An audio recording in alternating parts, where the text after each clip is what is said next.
So who is Al Sharpton anyway? Who is this 33-year-old preacher without a church? A number of black New Yorkers as well. He is little more than a pudgy exhibitionist who can be counted on to show up, bullhorn in hand, at every racial incident.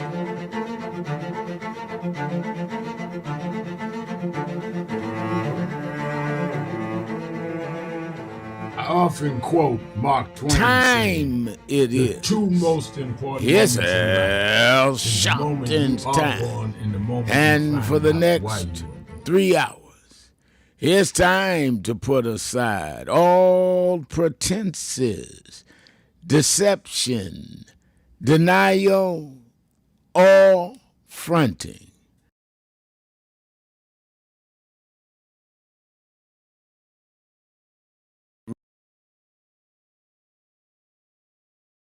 To you all across the country, and good morning to our West Coast listeners. Welcome to those listening on Sirius XM, Channel 126, The Urban View, where talk empowers and becomes action. I'm coming to you live from our National Action Network,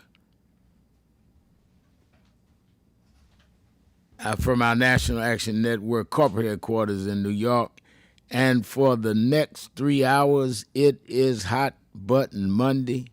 We start off every week by opening up the phones and let you call in from wherever you are in not only the nation. We get calls from different parts of the world and express your thoughts, your concerns, your analysis, because we believe you have something to say. And all you have to do is call us at 1-877-532-5797, 1-877-532-5797, or you can go to our message board at live stream at www.nationalactionnetwork.net, www.nationalactionnetwork.net, live on our message board. Bruce Turner's on the message board saying, I saw you yesterday, Rev, at Lily Grove. He's talking about I preached yesterday in Houston, Texas, at Lily Grove Baptist Church, one of the largest black Baptist churches in the country. And we had a great service. And I always enjoy, I think it's the third or fourth year I've come and been to Lily Grove, and Reverend Terry Anderson, who's the pastor, one of the really master preachers of our time. He's the pastor and a member of our national board. I was glad to see JR and a lot of our Houston National Action Network chapter people. So you can hear us on the board. There's a lot to talk about today. There's still those that are, I'm trying to choose the right word, that are trying to, in my opinion, I'll put it this way, misuse the killing of Charlie Kirk to try and act as though this is some left-wing conspiracy. Now, I don't think there ought to be any political killing. And I've said over last week when it happened, I said it over my show over the weekend. I said it on Morning Joe this morning. I got back from Houston late last night and still got in to do Morning Joe 2 hours this morning. And I grieve for any family that has a result of a political killing, because my family almost was there. I was stabbed once. You know, a lot of people talk about what they would do until it happens. So I'm definitely not. But I really, really don't go along with this distortion that they're trying to do. I think that responsible people would be trying to pull people together and bring the temperature down. They killed an elected official Democrat in Minnesota. Tried to burn down Governor Shapiro's house, a Democrat in Pennsylvania. This is all in the last few months. And now you have one on the other side. This is too far.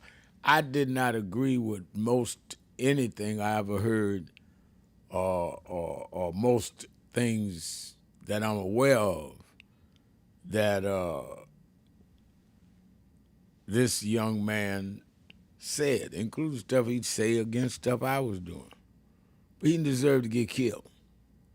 And when you have former presidents, Biden, Obama, Bush, Clinton, denouncing the death, you would think that that was an opportunity for Donald Trump to say, let's all stand together against political violence and bring the temperature down. No, he's digging in worse. He's left-wing nuts, using it to agitate. I think that it shows the character of this president. Even in times where someone close to him is killed, he can't get out of this whole rant and rage that I think doesn't serve the country well, doesn't even serve his constituents well.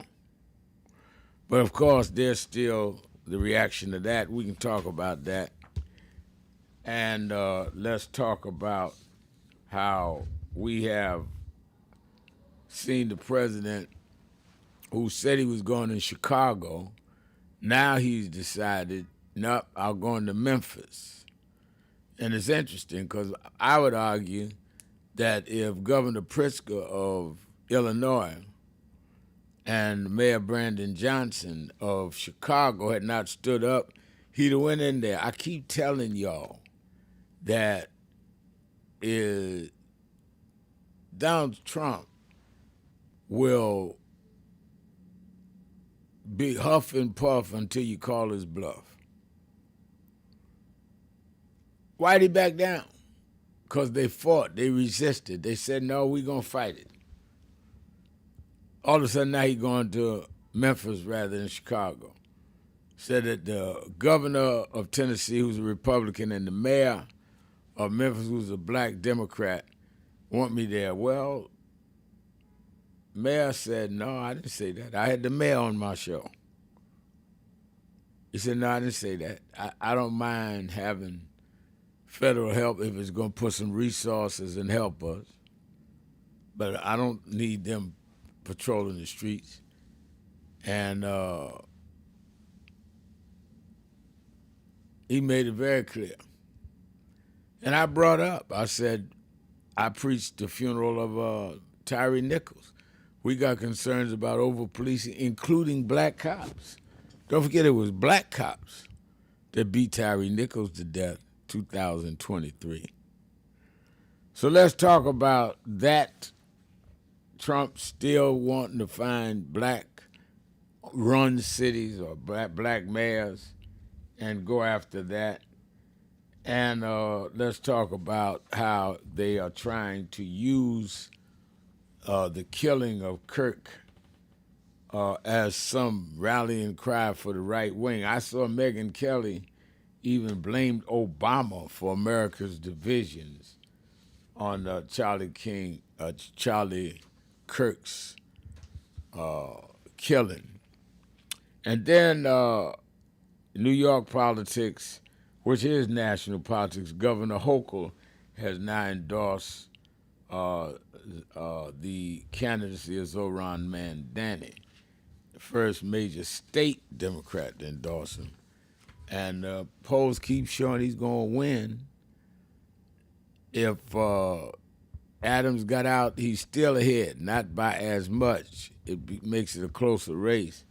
I had former Governor Andrew Cuomo on the show Saturday night on TV show. And he's trying to get Adams out. He's trying to get Curtis Sliwa out. That's the independent candidate and the Republican candidate.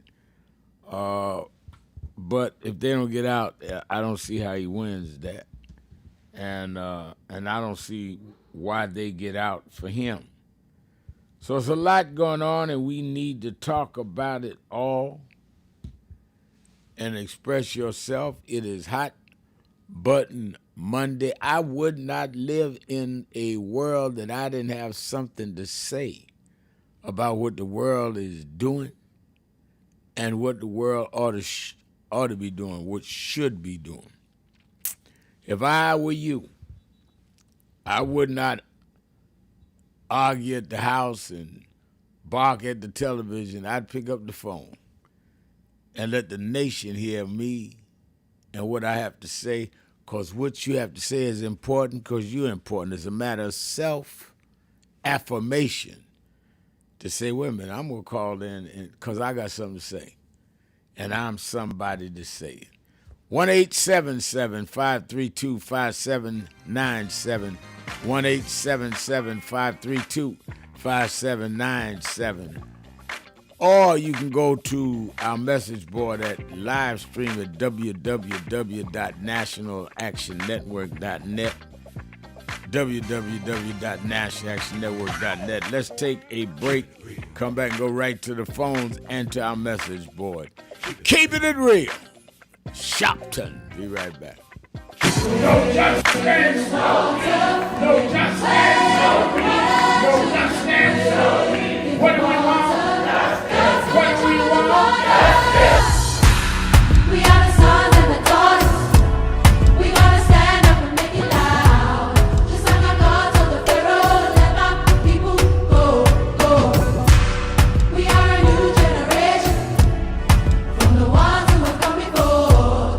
He's calling us into freedom, let my people go, go.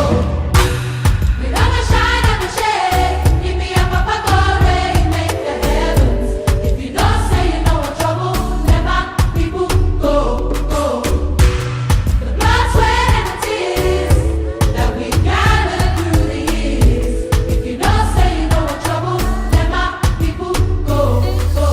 Wade in the water, we did wade in the water. Stop telling yourself you're not confident of what you could do. When people with half your skills and a quarter of your talent have gone on to create big waves in life, if you look at them and you know you're more gifted than them, then what is your problem?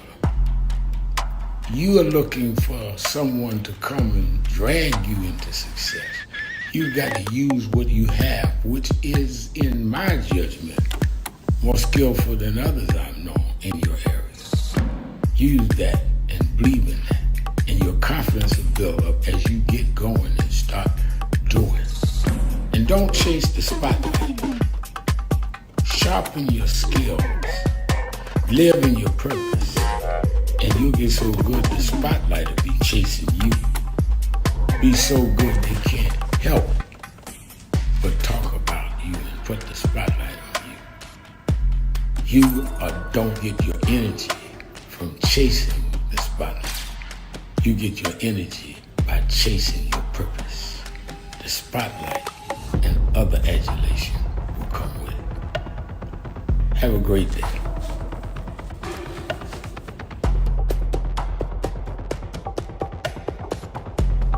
For 90 days, they're going to do a study of what companies have pulled out of DI and what companies have a small margin of profit. And we in 90 days are going to announce the two companies that we're going after. And we're going to ask everybody in this country, black, white, brown, gay, straight, woman, trans, don't buy where you are not respected. Donald Trump can't make us buy your stuff. The Senate can't make us buy your stuff. In the name of Dr. King, we're going to do what Dr. King did. Trump tweeted the other week, I'm a con man. Don't call me the coin man. I'm going to stop the coins from dropping in the wrong place.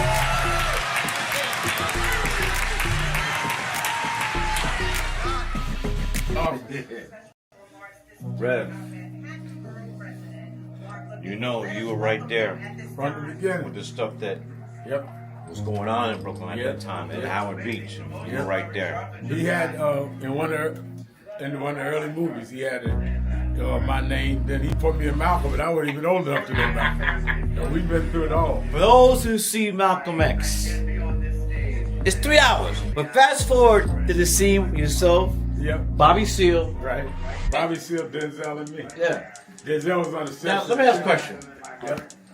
What was your weight on that scene? I brought it about 270. I was bigger then. Yeah. Still had the hair, man. Yeah, you had the head on. Now, it was Denzel, yourself, and Bobby Seale. Yeah, all in one scene. And also, there was no cut. We went like this. That's right. That's right. That's right. Yeah. Only Spike could have done that. It's my brother right here. My baby. Brooklyn's in the house. Yes, sir. Brooklyn's in the house. BK.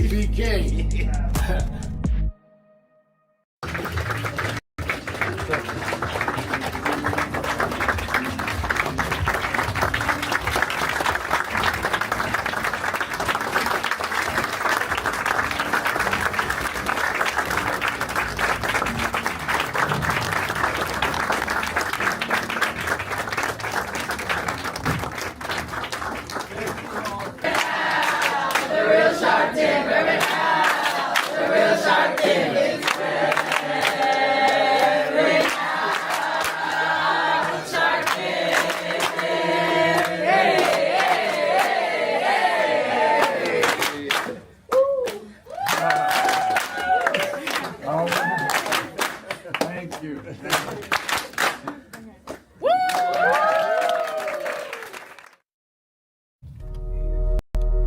I would argue that DEI is a result of those that by law and later by enforcement would not deal with diversity, would not deal with including people of color, gender, sexual orientation, as well as disabled. And the conscious effort by government and the private sector to begin to equalize the opportunities of this country was something that makes it more humane and fair for all of us.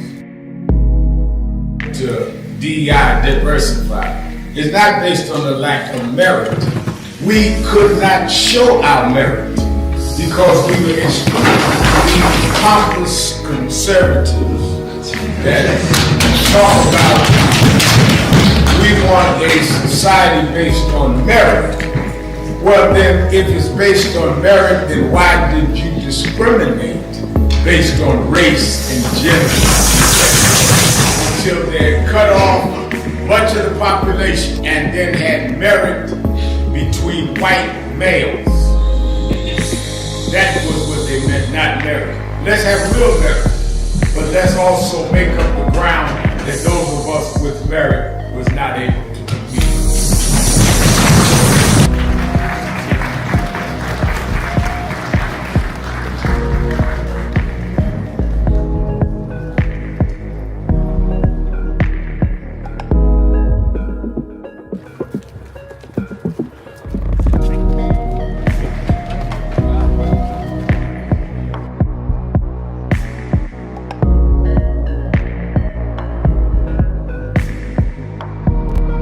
I want to ask you a question, and that is, what is in your life's blueprint? This is the most important and crucial period of your lives, for what you do now and what you decide now at this age may well determine which way your life shall go. And whenever a building is constructed, you usually have an architect who draws a blueprint. And that blueprint serves as the pattern, as the guide, as the model for those who are to build the building. And a building is not well erected without a good, sound, and solid blueprint. Now each of you is in the process of building the structure of your lives. And the question is whether you have a proper, a solid, and a sound blueprint. And I want to suggest some of the things that should be in your life's blueprint. Number one in your life's blueprint should be a deep belief in your own dignity, your own worth, and your own somebodyness. Don't allow anybody to make you feel that you are nobody. I am your host, Reverend Al Sharpton, and we're back 1-877-532-5797, 1-877-532-5797, twitter.com, The Rev Al, twitter.com, The Rev Al, or go to live stream at nationalactionnetwork.net, nationalactionnetwork.net, and you can send a message on the message board and we will read your messages. Don't forget, by way of announcements, watch Politics Nation with Al Sharpton live at 5 p.m. Eastern Time on MSNBC, every Saturday and Sunday. We had two good shows this week. And I had the mayor of Memphis on talking about he did not ask Donald Trump to bring in the National Guard or any other federal officers. He said they need federal money. I had Greg Meeks on, the chair, the former chair, now the minority leader of the Foreign Affairs Committee of Congress, talking about how they're dealing with the shutdown possibly in 2 weeks, and his reaction to how the president's handled this Charlie Kirk murder. I've had several other. Then I had, of course, on Saturday, Andrew Cuomo, candidate for New York City mayor, as Mandani now, not only Democratic nominee, now the Democratic governor has endorsed him, Governor Kathy Hochul. And so a lot going on. Don't ever miss Politics Nation with Al Sharpton every Saturday and Sunday at 5 p.m. Eastern Time. And if you're in the New York area, meet me or beat me to the Saturday Action Rally every Saturday at the House of Justice in Harlem, 145th Street and Lenox Avenue in the village of Harlem. And you can also watch it live on Impact Television or on our live stream at nationalactionnetwork.net. Well, October 6th is right around the corner. And every year we have the Triumph Awards. That's our cultural awards night. National Action Network, our national cultural awards. And we've honored everybody you can think of that has made a cultural impact. And we also celebrate my birthday. It's all around the same time. It's at Lincoln Center. Is free, but you have to sign up to get a seat. And this year we're honoring Babyface, Brother Edmonds, and nobody's been, I think, more prolific in their music than Babyface. We're honoring him. We're honoring great Broadway star, recording artist Stephanie Mills.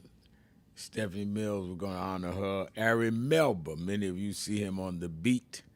He is going to be honored. He'll be there. And you're going to want to be a part of that evening. But go right now to www.nationalactionnetwork.net actionnetwork.net and sign up for the Triumph Awards because you are going to want to be there. We're also giving the Gospel Award, Legend Award to Vincent Bohannon, and Outstanding Woman Award to Chesley Maddox Dorsey. And join me that night. We'll be doing my birthday that night. Be our guest, but you got to sign up. Don't show up without having signed up and having your ticket, because everybody signed up. We're going to tell them where to pick up their ticket and do this, because we're going to pack Lincoln Center like we have the last several years. All right, let's get ready to go to phones. The phones are full, and the message pad is full. Gene Boom Smith says, I love the voice of Dr. King. And we play during the commercials Dr. King and others. Happiness Donuts says, Stephanie Mills, oh, does that mean you come in Happiness Donuts? Stephanie Mills was one of the great vocalists of all time. Come out of Brooklyn. I knew her. We were near the same age. I knew her when she was growing up at Cornerstone Baptist Church, Madison in Brooklyn. And she went to Broadway and starred in The Wiz on Broadway. First time they had a black production like that. And she played Dorothy in The Wiz, and the rest was history. All right, let's go to the phones. Hot Button Monday. Let's start in Cincinnati, Ohio, the buzz with Mustafa. Mustafa, you're keeping it real with Al Sharpton on Hot Button Monday. What's the name again? Mustafa. Line 8. Good afternoon, Reverend Sharpton. Good afternoon. As I watch Monday Night Football, I'm sorry, not Monday Night Football, I watch Sunday football, I noticed that the Cardinals, Cowboys, Saints, and a few other teams had a moment of silence for Charlie Dirt. I was deeply appalled by that because of his racial rhetoric and his divisiveness. One of the things that struck me, I read a quote from him. He said that Dr. King was an awful person and a mystical creation, and the Civil Rights Act of '64 was unnecessary and a big mistake. You know, in light of that, I found that many political figures either were silent or agreed with him or likened him, flying flags at half-staff at our expense, taking his coffin at our expense on Air Force Two. All these things, to me, is a slap in the face of Black America and all the accomplishments we had. I just want to make that comment. Well, let me say this. I don't agree with anything that I've heard him say, including he attacked me more than once. But the stuff you're saying that he said about Dr. King and the Civil Rights Act and on are accurate quotes. I've seen the videotapes. And I think that the question is, and I thank you for your call, the question is, are we going to become as hateful as him? I would not say anything that would denigrate his family. I would say I vehemently disagree with him. I empathize and sympathize with his family and move on. Now, the others that are going over the top, in your opinion, with honoring him and all that, there are going to be people that in our community that they don't want to see honored, and I'm going to see how they act when that time comes. People have the right to mourn who they want to mourn, but you can't change the record. And I think that our thing, though, is that to show that we are not going to stoop to their level. That's my position. Let's go to Chicago, my dear friend, the beloved Miss Eunice. Let's go and take the break. Let's go and take the break. Miss Eunice, hold up a minute. Let me take the break so you have time to say what you have to say. Keeping it real. Sharpton, Hot Button Monday. Be right back.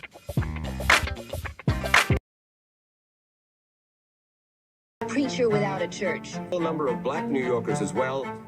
He is little more than a pudgy exhibitionist who can be counted on to show up, bullhorn in hand, at every racial incident.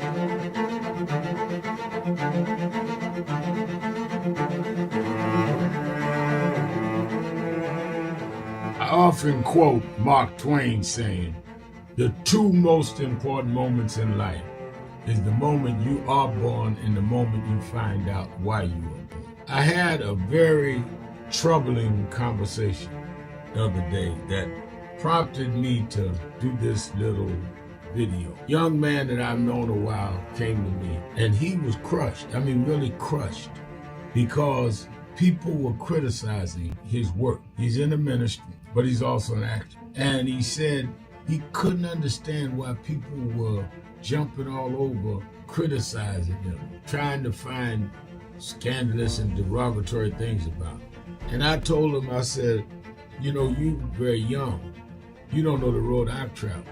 They call me everything but a child of God. Racial discourse, a blabbermouth, a loudmouth, too flamboyant, an agitator, a racist, I a race had to baiter. learn. Yeah, right. I was not defined by how others saw me.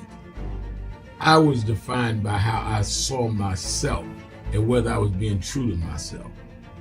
Some of you watching this don't like me.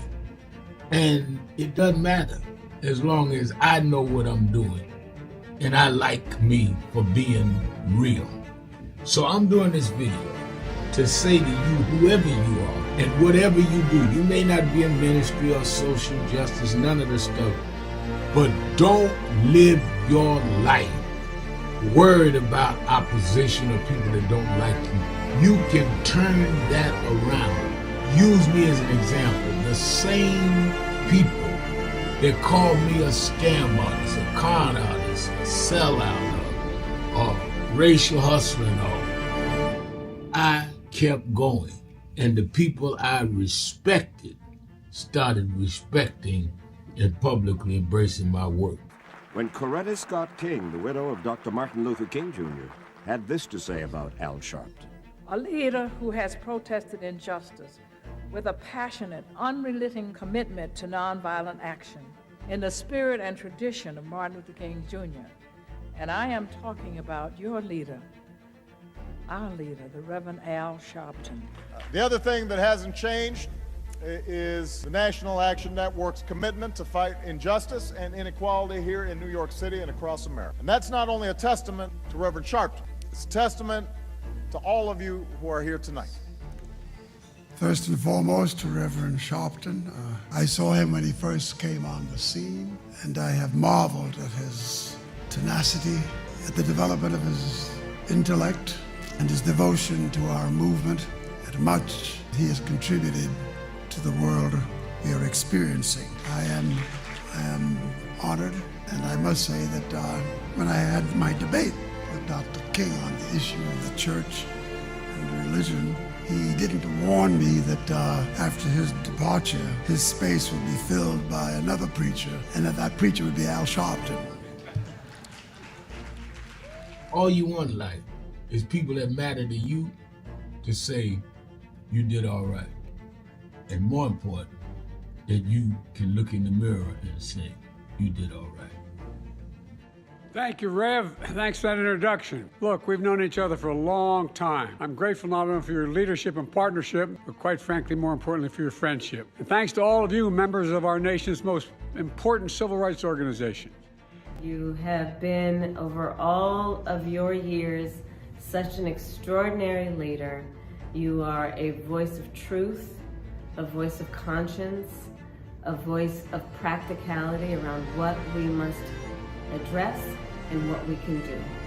And I thank you so much for your friendship. I remember that most of the youth around Al's age, he was about 12, wanted to be like Connie Hawkins, a great basketball player, legend, or Earl the Pearl, or Clyde Frazier. Al wanted to be like Adam Powell, a powerful preacher with a social justice gospel. He was very close to, at that time, to Reverend William Augustus Jones, powerful preacher and social justice advocate, and Reverend Gardner Taylor State right down the street, and Bishop Washington, whose church he came from, and Reverend Sandy Ray. He wanted to be like these giant preachers. He wanted them to have the edge, however, of the King's social justice dimension. He wanted to be like them, now he's one of them. Perhaps taller than most of them because of the risks he has taken and the reward God has given him with his gift. I remember so well that I first escorted him to jail. He was around 13 years old, with the jail fighting the ANP. He was in the lineage of our struggle. He grew up in it. He didn't just We didn't just see him on TV one night. He didn't happen. He came bottom up, not top down.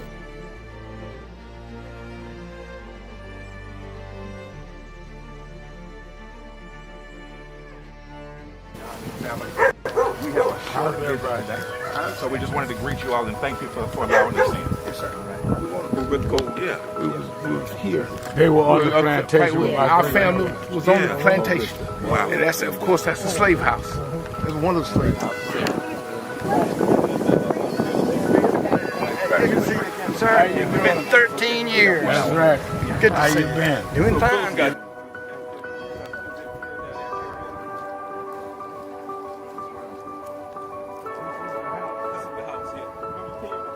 Last time, and we Alexander Sharpton.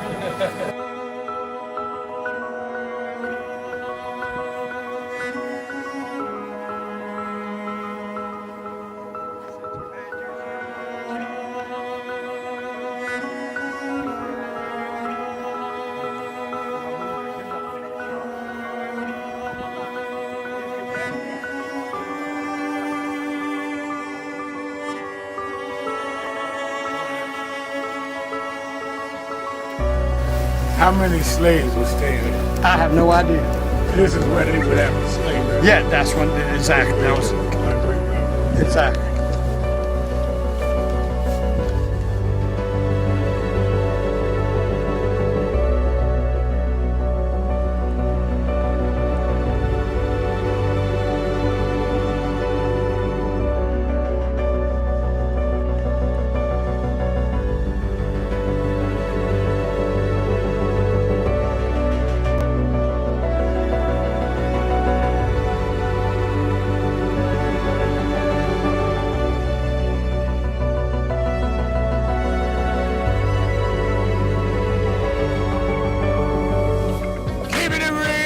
Keeping it real. I am your host, Reverend Al Sharpton. It's Hot Button Monday. Whatever's on your mind, whatever's in your heart, let me go right to my dear friend, Miss Eunice, to kick off the week. Miss Eunice. Good afternoon, Rev. Good afternoon. Well, Rev, I've been suffering with the allergy, but thank God he's kept me for 92 years, and I have no complaints. Wow. Yeah, and I agree with what you said about Kirk, and enough said on that. But, this Kilmer, a host of Fox said poor people should be killed. Yeah. He came back with a lame apology. Who is he to say who should be killed? These people are out of their mind. And he's one of the hosts of yes, on Fox and Friends. Yes. And to disclose that Cash Patel said he had to fire people to keep his job. These people is there to carry out this president's order, and the law means nothing to them. A leader of such low moral character, and the elected officials don't see a reason to expel him from office. Now, he has 34 felonies and other infractions, and they never have I heard any other president doing what he has done. And I just can't figure that out. I don't know what the answer is, but it seems like he's getting worse by the day. He doesn't care what goes on. He comes back with something nasty to see. And he's always causing dissension in every way that he can. And we've got to figure out something for us, because if we don't, we're doomed. And I want to cast downcast on things, but it is some way we've got to learn to stick together, because we're going in all directions. And there are so many people that are supporting the dirty deeds of Donald Trump. And thank you so much for taking my call. Well, thank you for calling. Always good to hear your voice. Let me go to Demetrius in Cleveland, Ohio, WERE. Demetrius, you're keeping it real with Al Sharpton on Hot Button Monday. Hey, thank you, Reverend Sharpton. It's always nice talking to you as usual. I just want to speak. I heard over the weekend that a federal judge said it was illegal for those, Donald Trump and Musk, to fire the government workers they did over the last couple of months. But the judge said because it already happened. I quote the judge. He said it was water already under the bridge. But it seemed to me like if it was illegal for the workers to be fired, they should have some type of recourse, even though they may agree to leave the job, for severance pay or whatever. But it was based on our legal contract, with Donald Trump and the federal government. So I believe they might have some type of recourse, for a lawsuit or to get their jobs back. Because to me, they had a number of years on that job, and even if they just started working for the government, it was illegal for them, to agree to a contract that was written under false pretenses. And hopefully they've been, to get their jobs back if they now have they announced any legal representation? I haven't heard anything about any legal representation for the people who laid off. The other thing I would want to know is did they sign a waiver upon employment? Because some federal agencies and some private sector companies make them people sign waivers saying that they waive the right to question any termination, that the person can terminate them without cause. So all that needs to be explored. I'm with you on the issue. I was just dealing with the legalities of it. Yes, I understand. Yeah, they just made a brief statement on the news this morning. So it's probably have to, like you said, look into the contract that he signed when he was hired by the government, what type of clause, within their contract when they signed. So hopefully, they would follow up on it and not just give up, their jobs like that, because it's just giving in to what the Trump administration wanted to do, lay off a number of people. And a lot of the people was, minority people who work for the federal government, and also just people coming out of college or those who passed the civil service test, and they lost their jobs. They probably lost some of their homes, and they couldn't pay their bills because of they were terminated from their jobs. So they thought they was getting a nice severance pay, and they wasn't, because they should have been able to work and accumulate more money in the future. So they didn't even give them a severance pay? I'm not for sure. I haven't heard anything about any severance pay. Because I believe when Donald Trump said he was going to let them go, I don't recount anything. He gave them a choice, because you have some corporations, like when General Motors said maybe 8 or 9 years ago, and they was cutting back on their workers.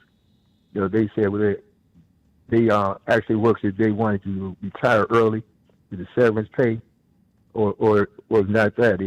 It's a risk that they might just be laid off, and some of them took the severance pay. So I don't know if that was any type of provision in the federal workers, but I'm pretty sure they didn't. Cause most of the ones who was let go, they was on probationary contract on a period, so they probably couldn't qualify for a severance pay. Because most of them just started working there. Those are some of the main ones who let go. But some of those who've been there for a number of years, even they left as well. I guess because of the threat, they feel like they was going to lose their job eventually. So they really couldn't work the full years, to get their retirement from the federal government. They just probably just can get a partial retirement, where they know that they could have stayed there for a longer period of time because the contract was illegal, with the Trump administration put into effect. They could have stayed and finished their whole term, 30 years or whatever, 20 years. And to me, that's causing them to lose. Well, it isn't part of the reason he didn't stay in. I've been to jail more times than I want to remember sitting in, and all. So I'm certainly not saying I wouldn't have supported them doing that. But isn't it also that some of them felt that they were terminated unfairly and handled it with the courts, and some of them, I'm sure, felt that Donald Trump would never do this to them, and he has. I agree. I agree. So they probably had the belief that once they had a government job, they were secure. Right. Because they say, well, work for any other private corporation, anything could happen. Some are non-union, but you work for the federal government, people under the pressure where they are pretty much set for life. So when this did happen, like you said, they didn't have any clause in the contract when they got hired. They never thought it would happen to them working for the federal government. So they was really taken advantage of, and they was prepared for that. And if they did, get some type of legal representative at the time, even the lawyers probably said, well, this never happened to the federal government before. So they probably weren't even prepared for it, or not even talk to someone who had experience working for the federal government, some type of legal organization. Well, So I they can tell you now, all bets are off. This president and his administration intend to uproot and undo everything they can. So there's no such thing as relaxing and being comfortable that I'm ready to retire or whatever. They're changing everything. And I think we got no choice but to fight back. But thank you for your call. Let me go to the mayor in Queensbridge Houses, Queens, New York, Mayor Rodney Jones. Mr. Mayor. Hey, good afternoon, my shepherd. How are you? I'm doing great. How you doing? Oh, man, great shows, Politics Nation, Saturday and Sunday. I'm there at the rally every Saturday. And trust me, I got your gift for your birthday. I already ordered it. I'm waiting on it to come. So you good when your birthday comes. I got you. All right. I got you. But listen, my thing is this blame game, right? Now we could go back to Abraham Lincoln. Go back to Lincoln till now. Always been a Caucasian male. Now we could go to strive that Sirhan, Robert Kennedy. He was a person of color. But as far as Medgar and Martin and others, Timothy McVeigh, Branch Davidian, school shootings, always been a Caucasian male. So when these people get on TV, Trump get on TV and talk about that, no, it's not the radical left. Not the radical left. And the Bible says power of the tongue. Praise God, the same word, curse man who's in the image of God. These people go to church and will say, I love God, and then come out and call us the N-word and speak. That's what this dude did. This is what this dude did. Charlie Kirk. He was one of those. This is what they do. When they lynched us, they go to church in the morning and come out to church and grab one of us and lynch us on a Sunday. Power of the tongue. See, they manipulate the Bible, the words of the Bible, and try to make it seem like, Trump getting on TV and talking this nonsense about like this. The same thing where the military dudes are so upset. This dude getting so like he was a soldier. Like he getting like, I'm a veteran. Didn't go to war, none of that. He getting like stuff I wouldn't even get. I wasn't a war veteran. He getting stuff I wouldn't get as a person that even served in the military. Get flagged. I mean, what? Are you crazy? Like, yo, I don't understand. These people are like, and what pisses me off most is Democrats. Like, challenges stuff. Like, say, this is not correct. Like you always do on your show. That's what I love. I always, at 5 o'clock, I'm on Politics Nation, Saturday and Sunday. There, because I know you're going to tell the truth. These charlatans, these liars get on TV and just tell us anything. People believe in it. I'm tired of it, Rev. I'm tired of these cornballs and these charlatans and these. Oh man, the media is that's why your show is so important. We have to have people like you always on the front line, Rev. I love you, Rev. Thank you for the time. Love you, Mr. Mayor. And let me tell you something, Mr. Mayor's frustration, I totally agree. And I think that we got to get ready for battle. I told y'all if Trump got back in, it would be this, and it's going to be this. But we got to be out. We have to outsmart them. They're going to try to provoke us, say something crazy, do something crazy. They even get on our message board talking crazy, wanting us to respond. Keep your eye on the prize. Now, as a youngster just joining the civil rights movement, they sing that song, Hold On, Hold On. Keep your eyes on the prize and hold on. Take a break, be right back. More of you on the phones. This Hot Button Monday, 1-877-532-5797, 1-877-532-5797. Sharpton, keeping it real. Be right back. For 90 days, they're going to do a study of what companies have pulled out of DI and what companies have a small margin of profit. And we in 90 days are going to announce the 2 companies that we're going after. And we're going to ask everybody in this country, black, white, brown, gay, straight, woman, trans, don't buy where you are not respected. Donald Trump can't make us buy your stuff. The Senate can't make us buy your stuff.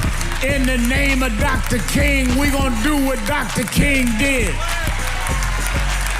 Trump tweeted the other week, I'm a con man. Don't call me the coin man. I'm going to stop the coins from dropping in the wrong place.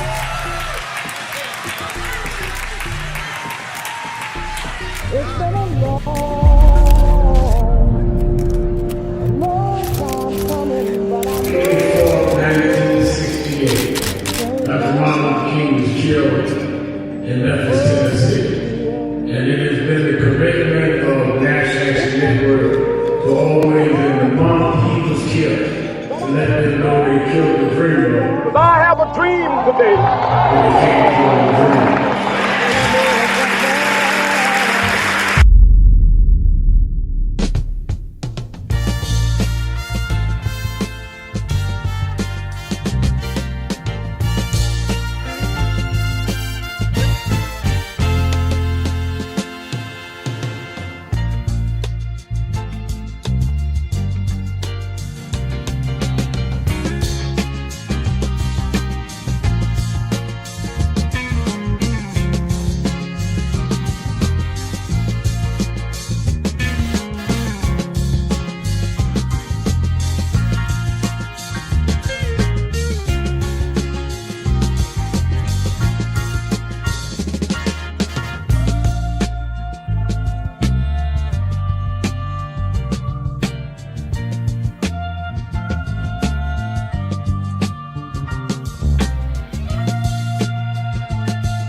I got a Tony.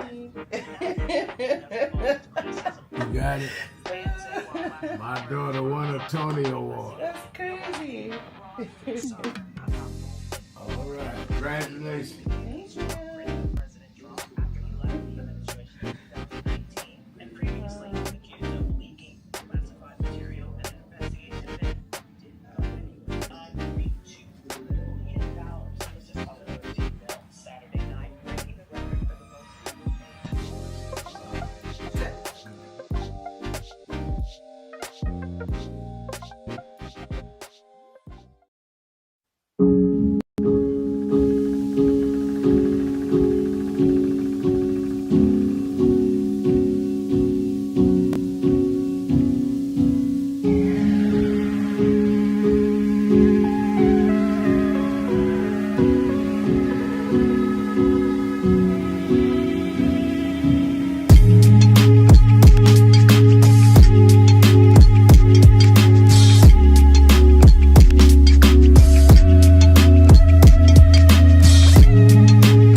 You know, you were right there from the beginning with the stuff that Yep.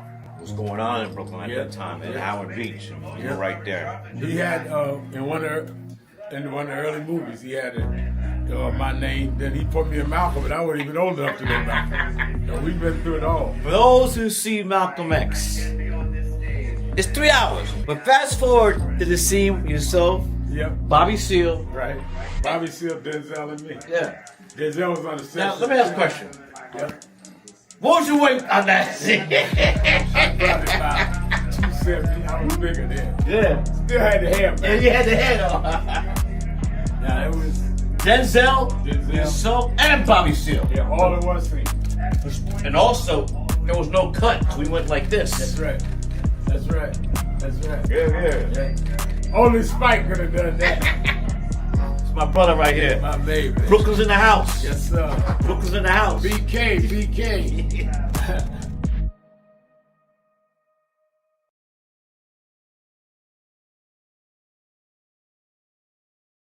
Thing past hope, because I grew up, like I said, single mama on welfare, and my mother told me there's a part in life that hope's gonna run out. But she told me you got a double barrel in your engine. I said, what is that? She said you can switch from hope to faith. Faith is a little deeper than hope. Bishop Hilliard is here. Faith is when hope runs out. Faith is the substance of things. Hope for the evidence of things not seen. Faith is when we were emancipated after 246 years of slavery and walked off the plantations with no education, no money, no future. And we built black churches and black colleges and black fraternities. We had faith. Faith made us stand up to the most powerful nation in the world and turn it around. Faith means we went from the back of the bus to the front of the White House. We've come this far by faith, leaning on the Lord, trusting in His holy word. He never failed us yet. Stop going through your life like you are a co-star or a bit player in your own drama. No, you are the main star. You're the central figure in your life. What you decide is what is the major thrust of your life. And others may contribute, impact, affect, but it's your life that you're central in. So stop trying to lay the weight of what you do or don't do on others. That weight is squarely on your shoulders and in your hand. And if you want to defer and give your life choices to others, that's on you. If they have any sense at all, they will be so busy trying to conduct and properly guide their life, they will not have time to try to major in your life.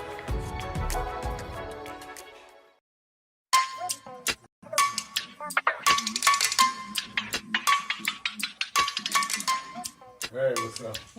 They got, they're doing, thank you. They're doing, what's on your mind? Yeah. All right, then, we got a birthday this week. I got to talk about that. Oh, no. Happy birthday this weekend. And Carrie White's birthday, right? Corey's birthday is today. Yeah, and I got to tell Brother Bird be ready Daniel 5th chapter. I want him to read. And I'm ready. I got a message from today, so we'll be on the air in what? Half hour. About a half hour. You should tune in to the WBLS 107.5 FM and National Impact and www.nationalnetwork.net. All right, I'm ready. Make sure you operate on time or I'll tell them I owe y'all.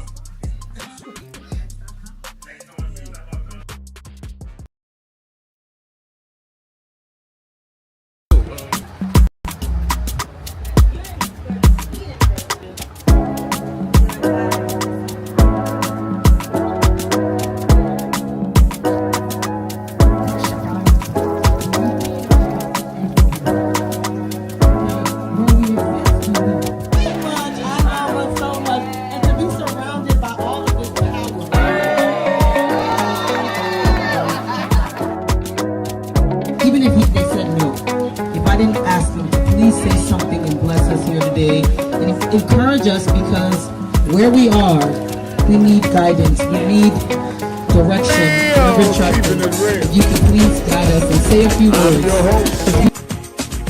Reverend Al Sharpton is Hot Button Monday. 1-877-532-5797. 1-877-532-5797. And we are joined, as we are every Monday to kick off the week, by the Democratic strategist, founder and CEO of Blueprint Strategies, LLC, one and only brother Antoine Seawright. How you doing, Antoine? Heavy Monday, Reverend Al. It's a very heavy Monday, but nevertheless, we persisted. Well, you got that right. When we look at, and as you say, it's a heavy Monday, we're looking at the right wing that is not only trying to canonize in some ways Charlie Kirk, they are also trying to blame the left wing with no evidence at all. There's some left wing people indoctrinated and caused him to kill Kirk. At the same time, we see they are selling wolf tickets about the government budget and government expenditures that could lead to a shutdown. Schumer and Jefferson saying this time they're not going to compromise on health care issues in the budget. And we see that Trump is totally been outmaneuvered, outmoved, outthought by Vladimir Putin, who has bombed more in Ukraine since the Alaska summit with Trump than he had had measured down before that. And not to mention what's going on in Israel, where you have Netanyahu just saying, I'm going to take Gaza City, and they got Rubio over there, and it's clear they don't have a grasp at any of the areas of real concern around the world and even in the country. And I haven't even got to how inflation is going out of bounds. People, I was in Houston, Texas yesterday preaching. People talking about the cost of just groceries has gone up greatly. And in the middle of all of this, we are trying to find our way through. And I keep telling people we have no choice. We have to get through. We've been through worse than this. Well, Reb, let's start there and just remind folks, as I know you will, to, as Galatians would remind all of us, don't go weary in well-doing, for in due season we will reap if we faint not. And whatever our due season may be, whether it's November 2025, November 2026, or November of 2028, or even November of 2027, or just winning the day, we've got to be prepared to reap the harvest, and that's why we can't go weary in well-doing. Rev, I opened my comments by saying it's a heavy Monday, and you just put all the weights on the weight bench of why it's such a heavy Monday. So much going on, and so much happening at the same time. And I'll remind folks that this is what happened when you elect unqualified people to be in very qualified, required positions. The Trump administration has a bunch of people acting in many, many roles, but nobody's acting like they know what they're doing. And I think that's problematic on the domestic front and on the international front. As it relates to Charlie Kirk, a couple of things on that front, Rep. It's appropriate to condemn the act of violence without whitewashing who he was as an individual and how he made his mark. He made his mark on spraying out and saying out loud racist, right-wing, red meat things, and that's how he got his claim to fame. That's how Trump found him, and that's how he found his love in the right wing as a right-wing darling. But at the same time, I certainly do not believe that we should elevate political violence of any kind, and we should appropriately condemn it in any point in time. But at the same time, Rep, and this is what I said on a news program on Friday of last week, what I see is selective empathy and limitations on compassion, and both of those are counterproductive for universal consciousness. I feel I want folks on the right to be just as pissed off and frustrated about Charlie Kirk's murder as they was about January 6th, or as they was about Charlottesville, Virginia, or when Josh Shapiro, the governor of Pennsylvania house, was almost burnt to the ground, his governor's mansion, or when the Speaker of the House in Minnesota was killed in cold blood with her husband and her dog, and her other colleague almost died. Or, and I want them to feel just as much outrage and pistivity, if you will, about some in my party or some who identify with some of the issues related to my party as they were with Donald Trump Jr. when he put a picture of underwear and hammer on the internet, making a mockery of Paul Pelosi's attempted assassination, or all the things that we've seen, or even the President of the United States using the words radical left and all these things when we have no idea who, what, and why the motive of the shooter was. And so I think that we all have to do some evaluation, but none of this really kicked into high gear until Donald Trump decided to use the biggest microphone in the world as the President of the United States to try to demonize people who may believe differently than him politically. No doubt about it. And I think that we saw an exercise of that over the last few days with his unwarranted attacks on unnamed people that he said led to Kirk's death, and this, that, and the other. And then when they question him, he flips. And I think that even some of the right wing is beginning to tire of him just playing everybody for fools. And it's no question in my mind. And Rev, let me just say this. Charlie Kirk fought for free speech. Hello? Did we lose Antoine? Charlie Kirk stood for. Can you hear me, Rev? Yeah, I hear you now, yeah. I said we see people losing their jobs and their roles for free speech or saying what they believe, including the only black reporter at the Washington Post or columnist. And that was the very same thing that Charlie Kirk fought like hell for, and that was free speech. So it's ironic how nobody lost their job because of what they said about George Floyd, but a lot of people are losing their jobs because of what they're saying about Charlie Kirk. I didn't see the flags at Virginia Tech University lowered when 32 people were killed on that campus just a few years ago. I did not see the flags at the White House lowered a few months ago when the Minnesota speaker was killed in cold blood. Certainly did not see the president address the nation. I did not even see the flags lowered when 2 kids were killed in a Catholic school just a few weeks ago, praying, not playing, but praying. And so the selective outrage and the manufactured awareness, if you will, is the one thing that I think that's driving the conversation in the wrong direction.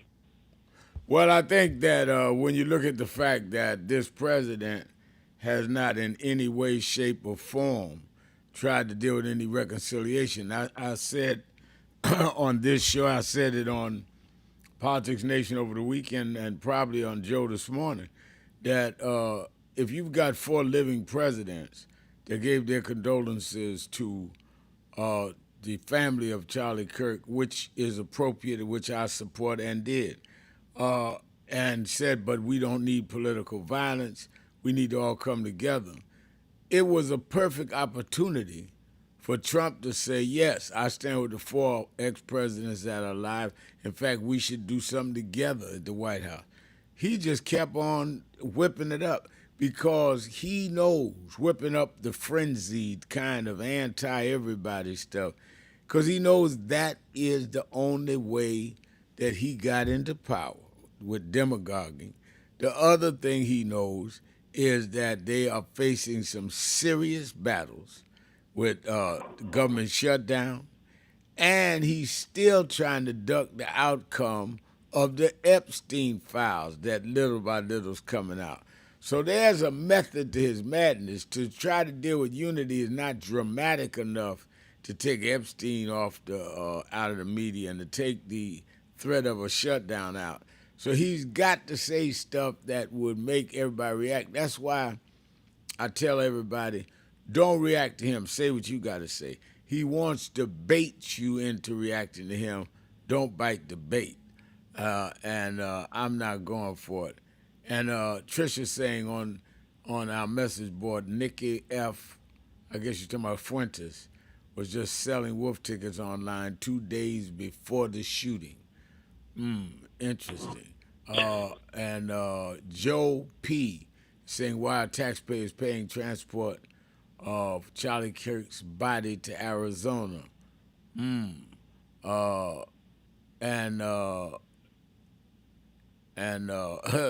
We got several on our message board. Let me take my break. We'll come back, open up more of you on the phones and the message board. Sharpton, C-Right, kicking off the week. Full steam. No backup. Be right back.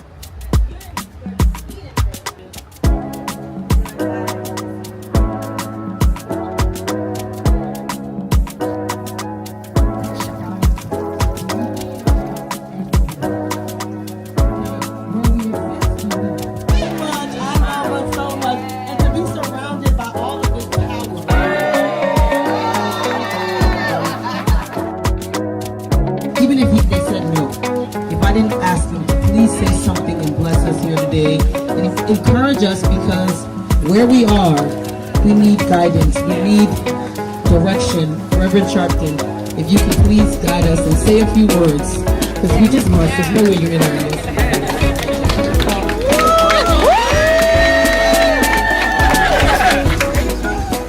Baku is so special to all of us.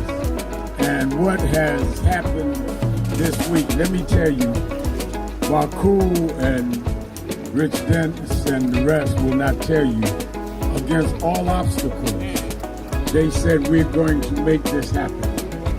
I was here 31 years ago when Essence Music Festival started. I've spoken at every one for 31 years. They wanted to stop this. They ended DEI. But just because they ended DEI, we will not DIE. We are indebted to these sisters because they reconnect us. You are strong not by your branches, you are strong by your roots. And the reason that this will survive is the roots that they have brought us from the motherland.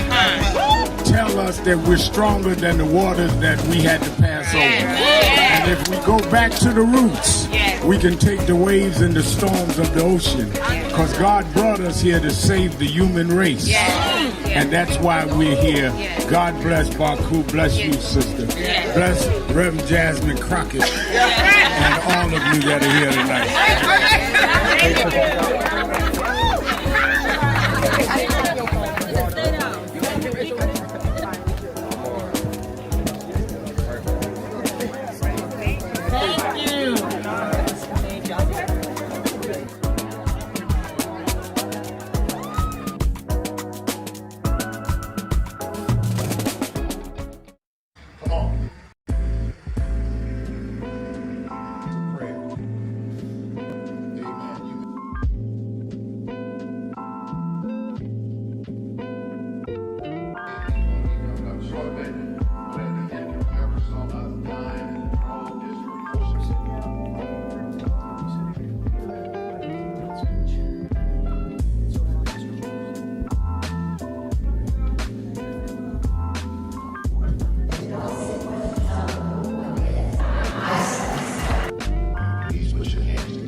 A lot of our ministry to entertainment. Or who can hoop the loudest?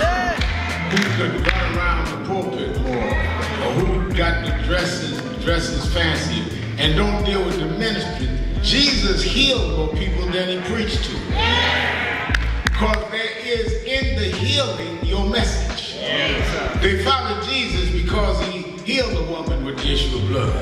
They followed Jesus because Jesus saw a blind man named Bartimaeus. A lot of us would have dismissed him because he was a broke, poor, homeless, a blind man. How you know he was broke, Reverend? Because they say he was begging. But he understood what he was doing because he heard that Jesus was passing by. And when Jesus got close enough, he said, Jesus, son of David, come see about me. They kept telling Jesus, let's go, we got a schedule, we got people to see. He said it again, Jesus, son of David, come see about me. And when he did it the third time, Jesus stopped and went and healed the blind man. Now, what I get out of that scripture, Bishop Daughtry, is that the blind man told Jesus, if you are who you say you are, you're going to stop and see me. Yes, sir. And if you stop and see me, you will confirm who you are. Yeah. But when we are pastoring and leading in communities with bad health, we cannot be the followers and representatives of Jesus and walk by people that are sick and we not be part of making them well. No justice! No justice! No justice! What do we want? What do we want? We are the sons and the daughters. We gotta stand up and make it loud. Just like our God told the Pharaoh, let my people go, go. We are a new generation from the ones who have come before. He's calling us into freedom, let my people go, go. We're gonna shine up and shake. Give me a papa glory, make the heavens. If you don't say you know I'm trouble, let my people go, go. The blood, sweat, and the tears that we gathered through the years. If you don't say you know I'm trouble, let my people go, go. Wade in the water, we did wade in the water.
I had a thought this morning that I want to share with you about mentorship.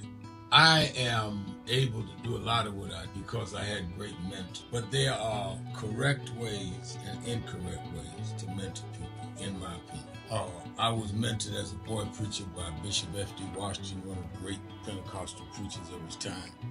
Then Reverend William Jones, who became my pastor after Bishop Washington died, who was unquestionably in the top 5 black church ministers, theologians. Reverend Jesse Jackson, who I started my activism under his leadership. Oh, keeping it real. I'm your host, Reverend Al Sharpton. Antoine Seawright is our co-host. Antoine, we are about halfway through the month of September. If they do not come to a budget agreement by the end of the month, I believe the date is the 30th, we face a possible government shutdown. Give us the breakdown of where there are the points of contention right now between the Republicans and the Democratic caucus, and if there is a shutdown, how will that impact people listening to us today? Well, the party in charge, which is the Republican Party, I want to just square the conversation, remind the folks they control the House, the Senate, and the presidency, and I would argue the courts. So if they wanted to keep the government open, they would. Now, here's what I can tell you about the House Democratic caucus. I can't speak for Schumer, his caucus. But Leader Jeffries has been clear privately and publicly, we will not bend a knee to health care cuts for the American people, which includes continued cuts towards Medicaid, continued cuts towards SNAP benefits. So health care security in this budget is a big priority for House Democrats. What I have seen so far, without seeing the continued resolution text, is that they are going to try to jam the Democratic caucus up by putting a bunch of money into the continuing resolution for member security. Well, they've had the opportunity to beef up member security since the Minnesota shooting. They refused to do so. So they're going to try to make it seem as if this budget will do all these things for all these people, including tax cuts for the wealthy, well-off, and well-connected, and try to force Democrats to vote for it by putting member security allocation in it. But I don't think you'll see majority of the Democratic caucus vote for this continued resolution that has been teased to say it will keep the government open to November 20th. Of course, the Senate has to get 60 votes. We'll see what Schumer and his caucus does. But the budgetary conversation starts in the House. If we get to a government shutdown by the end of September 30th, that means that certain people will not get paid for as long as the government is shut down, and I think that could be very burdensome to a government that's already operating under bare bones, thanks to Donald Trump's cuts, early retirements, and the layoffs at certain agencies. Is there any way that you can see that there is a negotiation in good faith? Because so far, the last couple of encounters, I've not seen Mike Johnson negotiate in good faith, and I believe that a lot of it is because the puppet strings are being pulled by Donald Trump in the White House. Well, Reb, there are a couple of things going on that go beneath the surface, if you will. At the end of the year, the Affordable Care Act subsidies will expire. Right. The Leader Jeffries and the House Democrats have been fighting to get those extended for a year, and those are the subsidies that keep your premiums low. We've all seen the reports that healthcare premiums are expected to rise somewhere around 75% if those subsidies are not extended. So that is a point of contention. But the leader has also been very clear. He wants to welcome a conversation with all the leadership, including Speaker Johnson, including Chuck Schumer, including Leader Thune, and including the President of the United States. The White House and the Speaker have refused to accept that type of meeting where the leader can lay out the priorities of the House Democrats. Instead, Speaker Johnson and the White House have declared war on the House Democratic caucus priorities and basically said, we are the majority, we get to control the agenda. You said a mouthful that we set the agenda if we stand up with those that have us on the agenda. And clearly Donald Trump and his crowd do not want that kind of meeting. Let's go to Renee in Atlanta, Georgia. line 7. Renee, you're keeping it real with Sharpton and Seawright. Good afternoon, Reverend Sharpton. Good afternoon. It's a pleasure. It's a pleasure to speak to you. I have a comment and a question. Okay. So, I am a bit appalled at the political correctness or political politeness that's going on from the Democrats towards this Charlie Kirk thing. I think that people who are simply stating or restating the things that Charlie Kirk stood for, said, or, which is the reason why Trump likes him, are fair game. I don't think that that's putting him down in any way. That's what he said, that's what he stood for, that's what he backed up. So I have a hard time feeling as if I should be censored making a statement about something that Charlie Kirk said. And I'm going to tell you why I brought that up. I was on your YouTube channel on Friday. I listen to your show almost every day. And I sent in a comment regarding the shooting. And it never showed up. I sent it several times. It never showed up. So I was wondering, are those comments censored or not? That's the question I had. Are those comments censored or not? Or do you guys go through them, or are they allowed to go up as we put them in? I'm not certain of the legalities of that.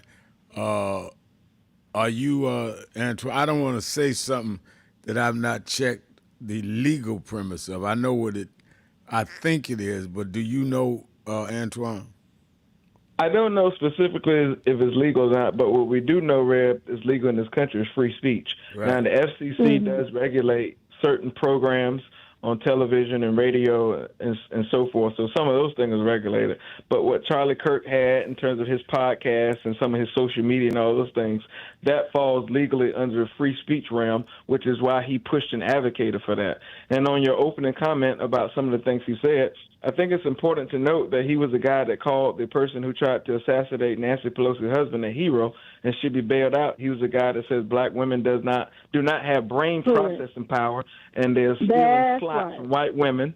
He talked about Ketanji Brown Jackson and others being DEI hires. He said that black folks were better off doing slavery and subjective times like the 1940s. And then he praised the January 6th rioters.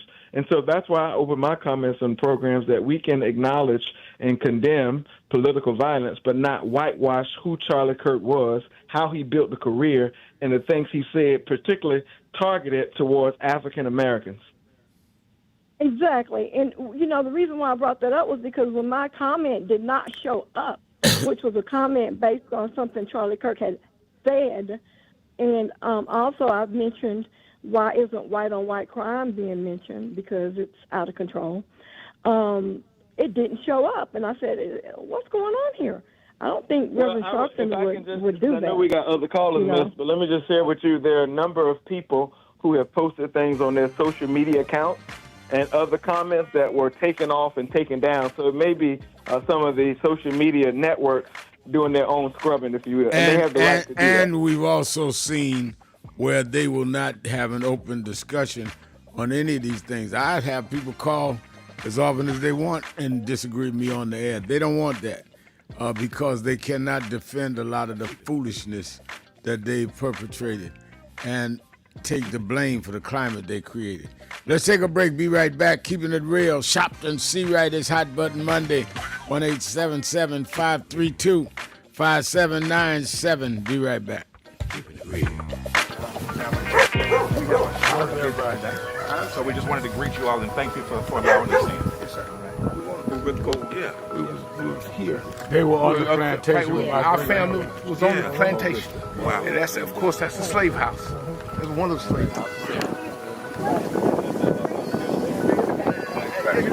Sir, it's been 13 years. That's right. Good to How see you been? Doing fine. Good.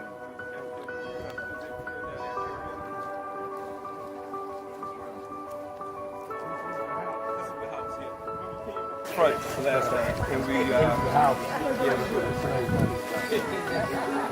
Alexander Sharpton.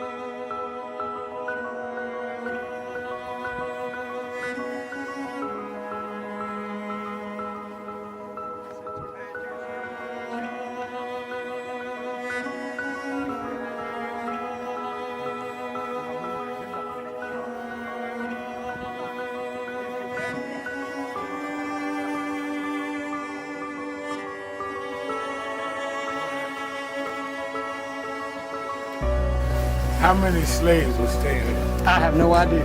This is where they would have slavery. Yeah, that's when exactly. That was exactly.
The two people that most influenced my life were from South Carolina, James and Jesse. Jesse right up the road with me. I went for his mother's funeral. Jesse walked me to my mother's casket. Wow. To South Carolina. That's the balance of my life, James. Yeah. Civil rights, showbiz. But also where your people from too. Literally. Yeah, right. And when I knew Jesse was from James, I started Brevard. Yeah. And James had died before I knew about him in South Carolina. Oh, really? Yeah. James died December 25th. He died Christmas Day, 06. And they came to do the story for February of 07. They came in January. His daughter swear that was his daddy and helped me push the information out. Wow. And I called Jesse and told him, do you know that my great-grandfather was a slave about 45, because Greenville right up to I-20. He said, I told you we was connected. That's why you got to listen to me. But no.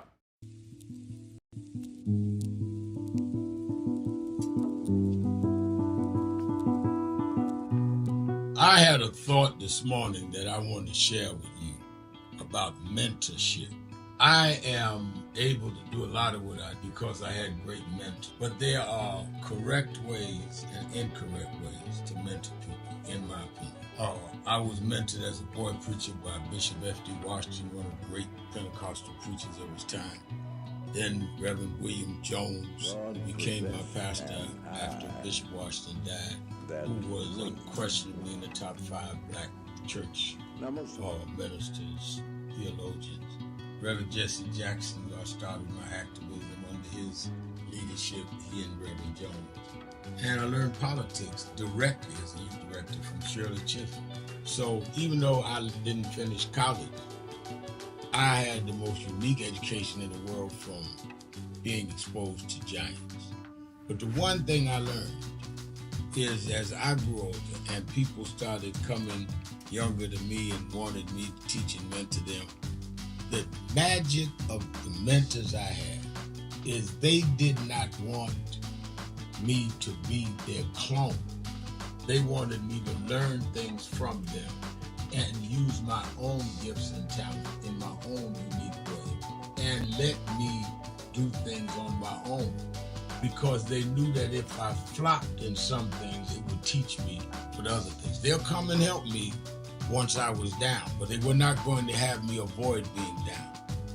And they were not going to impose themselves on me. Why am I saying that? Because too many mentors want clones, and too many mentees want their mentors to put them on a pedestal Oh, so-and-so didn't do this for me. Oh, so-and-so didn't open doors for me.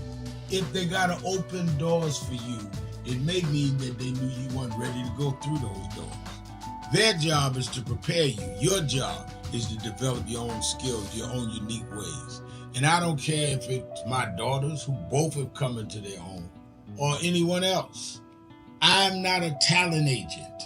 I did not form National Action Network to give people their step up. I formed it to fight for justice for everybody. If talented people get in, it's my job to invest and give them a platform.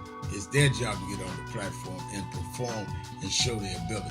Sitting with me today in the office as I talk about is one of my mentees, Reverend Stephen Marshall. Now, Stephen, you just came around us when you were how old? 11 years old. 11 years old. You just turned 40 and now you're called to the ministry? Yes, sir.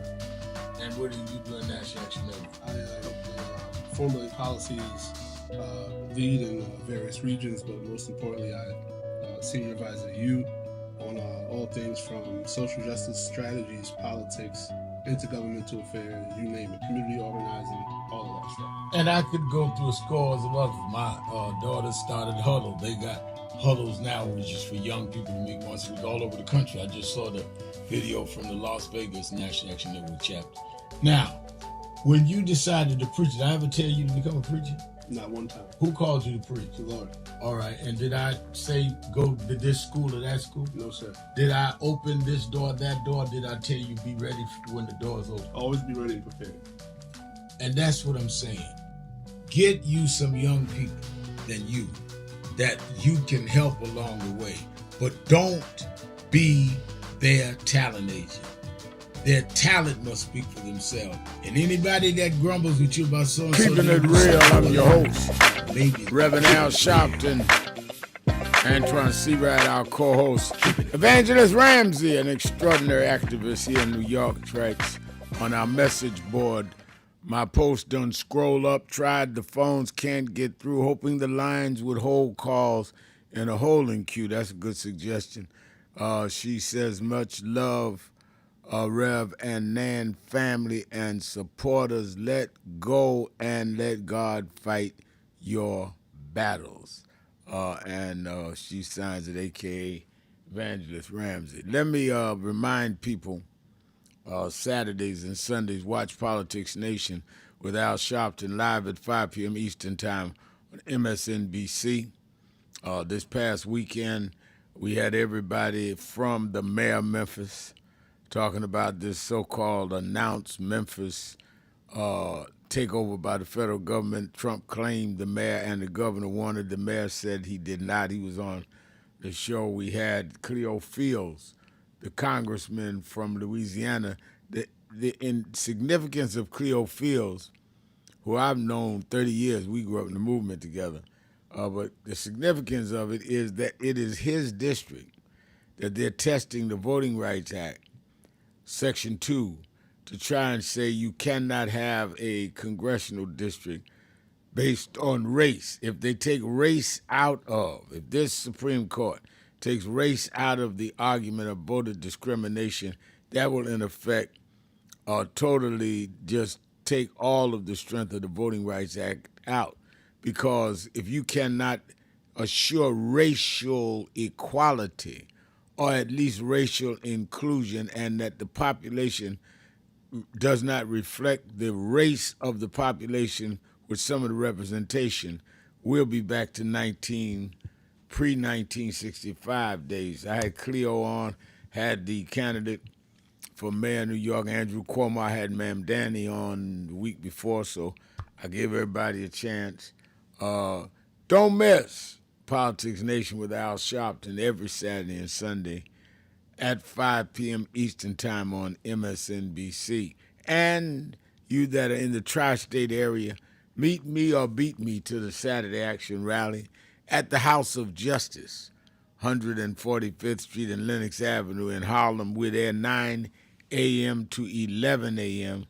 at the House of Justice. Make sure that you come and attend. We have packed house the last few weeks. We got moving on some things beyond after the march into our shareholders battle. We're going in these companies as shareholders and going to deal with them on the shareholders floor. Some of them starting in October. We will be giving more direction, but be positive. Ongoing movement. Don't go to one rally and think you checked your box for the year. And the Triumph Awards, our annual cultural awards. We've honored everyone that has made a real contribution to our community and to the broader culture. And last year, we honored Gladys Knight, and she was there, and Wynton Marsalis, and he was there. Robert De Niro was there. This year, we're honoring the one and only Babyface Edmonds. A lot of us knew Babyface coming along. He'll be there, and we're honoring him. We're honoring Stephanie Mills, one of our great vocalists of all times. We're honoring, of course, Ari Melba, host of The Beat on MSNBC. He is getting that award for having that crossover appeal in terms of bringing some of that culture into mainstream TV. And the tickets are free. All you have to do is go to www.nationalactionnetwork.net and sign up, and you can be our guest. We also celebrate my birthday that night. So we definitely want to see all of you there, but you must sign up. Go to www.nationalactionnetwork.net, or you can go to the toll-free phone number and sign up on the phone, 646-380-2000. And we're going to the big room in Lincoln Center. We had packed last year. We're going to pack it this year. Be part of it. All right, Antoine, let's go to Brother Jacob in Philadelphia. Jacob. Peace be unto you, Reverend Al, Antoine, and to your worldwide audience, man, peace. You know, I love Hot Button Monday because the buttons be hot sometime, Reverend Al. Yeah. And my hot button issue is racism in America, white supremacy, racism. And I pray that I don't do what the Godfather, James Brown, said, be talking loud, but don't be saying nothing. You know? Right. So I want what I say to count. But, you know, as an African-American born here in South Philadelphia, I'm a year older than you. You 39, right?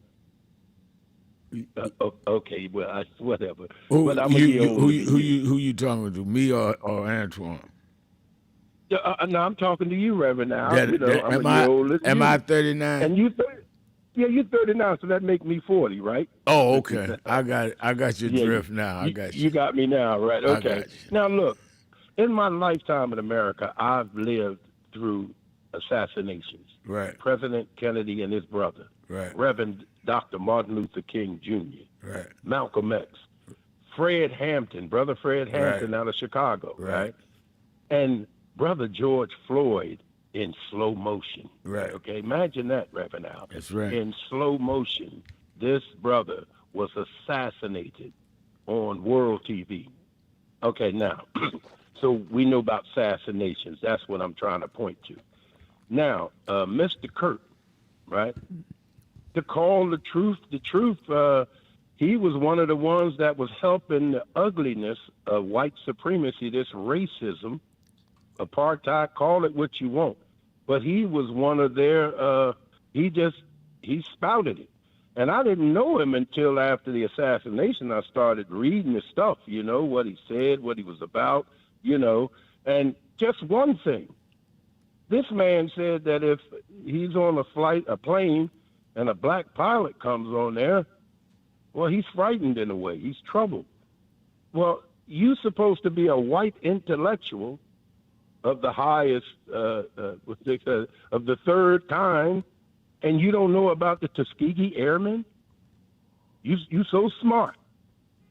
And whatever, I don't know what it is, because the stuff you said out of your mouth don't prove that it proves that you were ignorant, to tell you the truth. That's just the truth. I'm going to tell the truth, shame the devil, as the book says. And here, this man, he was telling a lie about things. And he gets the flag and half-staff, the Air Force II flying his remains, getting the Medal of Honor, et cetera, et cetera. I mean, Ray Charles can see something wrong with this, man. You know, Reverend Dr. King said, justice delayed is justice denied. That's correct. And, you know, I say this, Reverend, now to all of my white freedom, democracy, Constitution, American citizen type American, right? And I know we in the majority. If you can't see racist top to bottom, okay? If you can't see that, what can a person say to you that would make you understand what you see, process it with the mind that the Creator gave you, and come up with what you see? I mean, what's wrong with that? I don't care what your name is, Netanyahu, Trump, Putin, all these dictators, whatever label you wear, you still wicked and evil against humanity. So, Reverend Al, you know, you already said it, Reverend Al. Let's not take our eyes off of the Epstein files.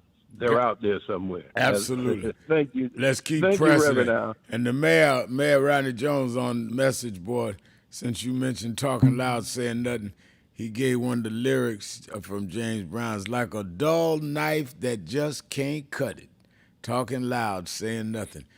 Mayor Rodney Jones, another James Brown fan like me. You know, Antoine, one of the things that I think is imperative, and you gave us the content of what's in the showdown in terms of the budget, but I think that what people do not understand is the weight and gravity of the Epstein file issue. Is not just about some gossip and some sick people that were engaged in trying to deal with did deal with young women underage. It's a matter of people hiding and playing games with due process, who had made all kind of allegations against others, like Hillary Clinton and others. I don't know if there's anything, what they're doing, why they're hiding, but I know they're hiding stuff. And that in and of itself is something that ought to be disturbing. Let's talk about it on the other side of the break. Phone lines are lit. We're coming to everybody. It is Hot Button Monday. Sharpton. See right. Be right back. I want to ask you a question, and that is, what is in your life's blueprint? This is the most important and crucial period of your lives, for what you do now and what you decide now at this age may well determine which way your life shall go. And whenever a building is constructed, you usually have an architect who draws a blueprint.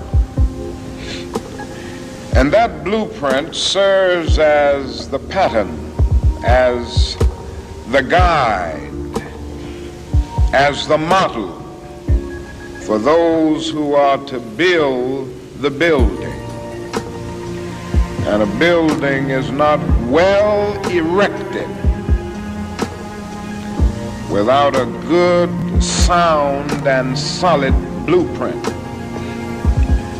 Now, each of you is in the process of building the structure of your lives. And the question is whether you have a proper, a solid, and a sound blueprint. And I want to suggest some of the things that should be in your life's blueprint. Number one in your life's blueprint should be a deep belief in your own dignity, your own worth, and your own somebodyness. Don't allow anybody to make you feel that you are nobody. Always feel that you count. Always feel that you have worth. And always feel that your life has ultimate significance.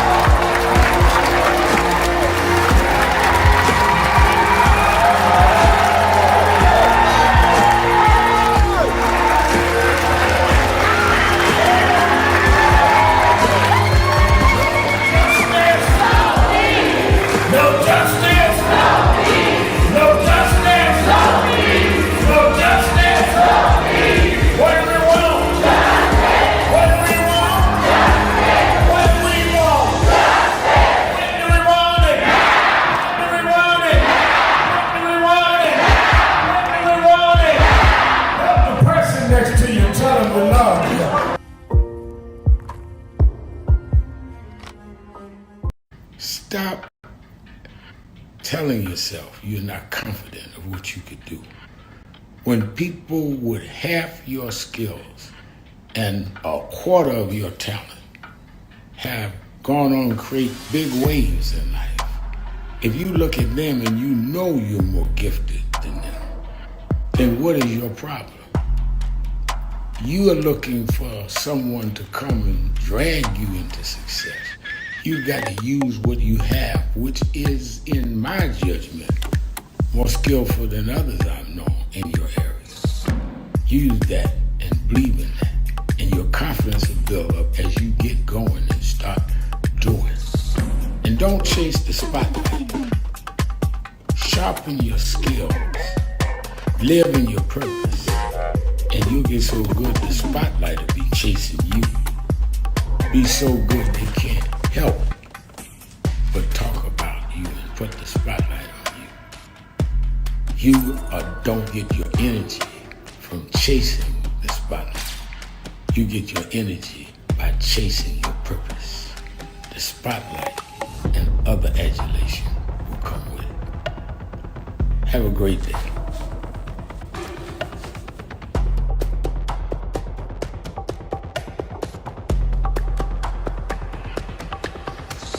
It's been a long time coming, but I know 1968, Dr. Martin Luther King was killed in Memphis, Tennessee. And it has been the commitment of National Action Network for always in the month he was killed to let them know they killed the dreamer. I have a dream today. When they came for the dream.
our ministry to entertainment. Or who can hoop the loudest?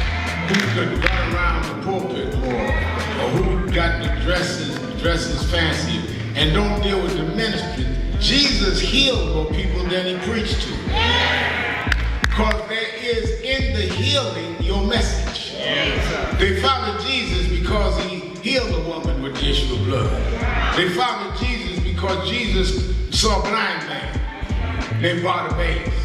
A lot of us would have dismissed him because he was a broke, poor, homeless, a blind man. How you know he was broke, Reverend? Because they say he was begging. But he understood what he was doing because he heard that Jesus was passing by. And when Jesus got close enough, he said, Jesus, son of David, come see about me. They kept telling Jesus, let's go, look, we got a schedule, we got people to see. He said it again, Jesus, son of David, come see about me. And when he did it the third time, Jesus stopped and went and healed the blind man. Now, what I get out of that scripture, Bishop Daughtry, is that the blind man told Jesus, if you are who you say you are, you're going to stop and see me. And if you stop and see me, you will confirm who you are. But when we are pastoring and leading in communities with bad health, we cannot be the followers and representatives of Jesus and walk by people that are sick and we not be part of making them well.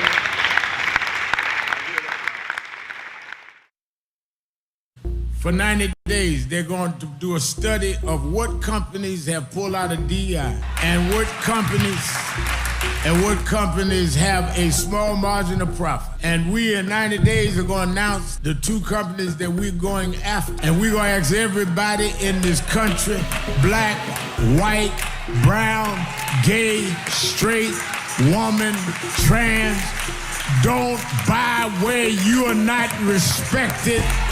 Donald Trump can't make us buy your stuff. The Senate can't make us buy your stuff.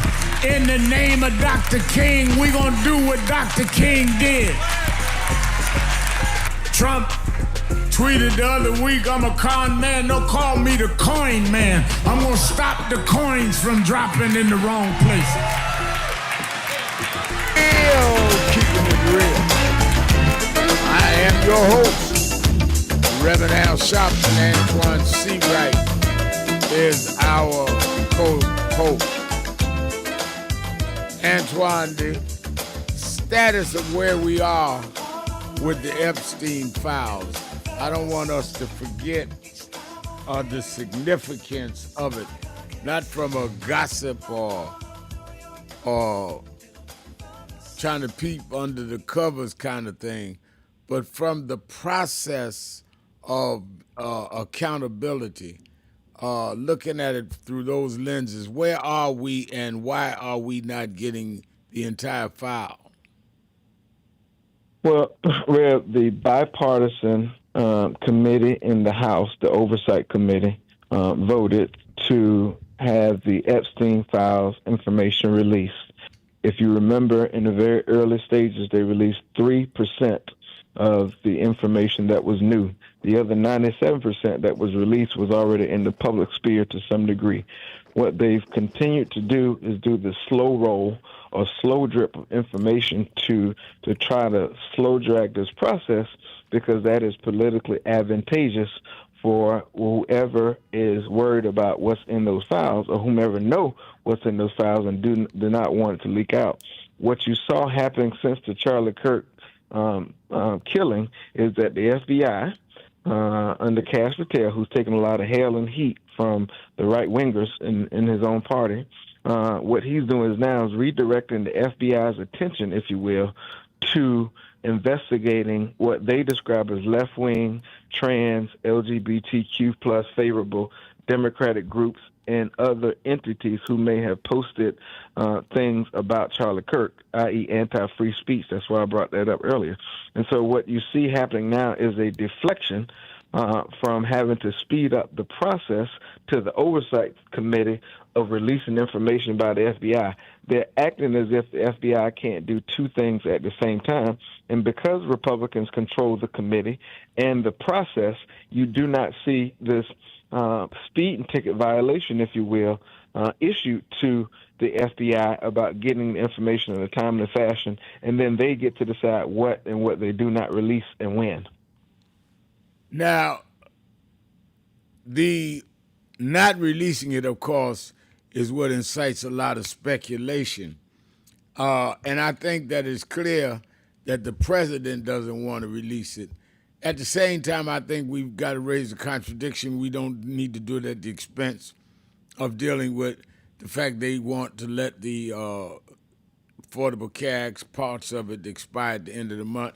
So it's about choosing your fights. Let's go to Jerry in Cleveland, Ohio. Jerry, you're keeping it real with Sharpton and C-Ray. Hi, how you doing? Both of you. I'm doing fine. Yeah, I just want to talk about, to me, where a lot of these problems started. I was watching The View today, and Joe Manchin was on The View. And I never forget that Joe Manchin, well, first of all, he said that he didn't support Kamala Harris. And he wouldn't respond when they asked him about, does that mean you supported Trump? But to me, it all started with him. A lot of it started with him because he made the comment he didn't support Kamala Harris because she supported getting rid of the filibuster. And I'm looking at what's going on now. So he must be all right with them taking away our voting rights.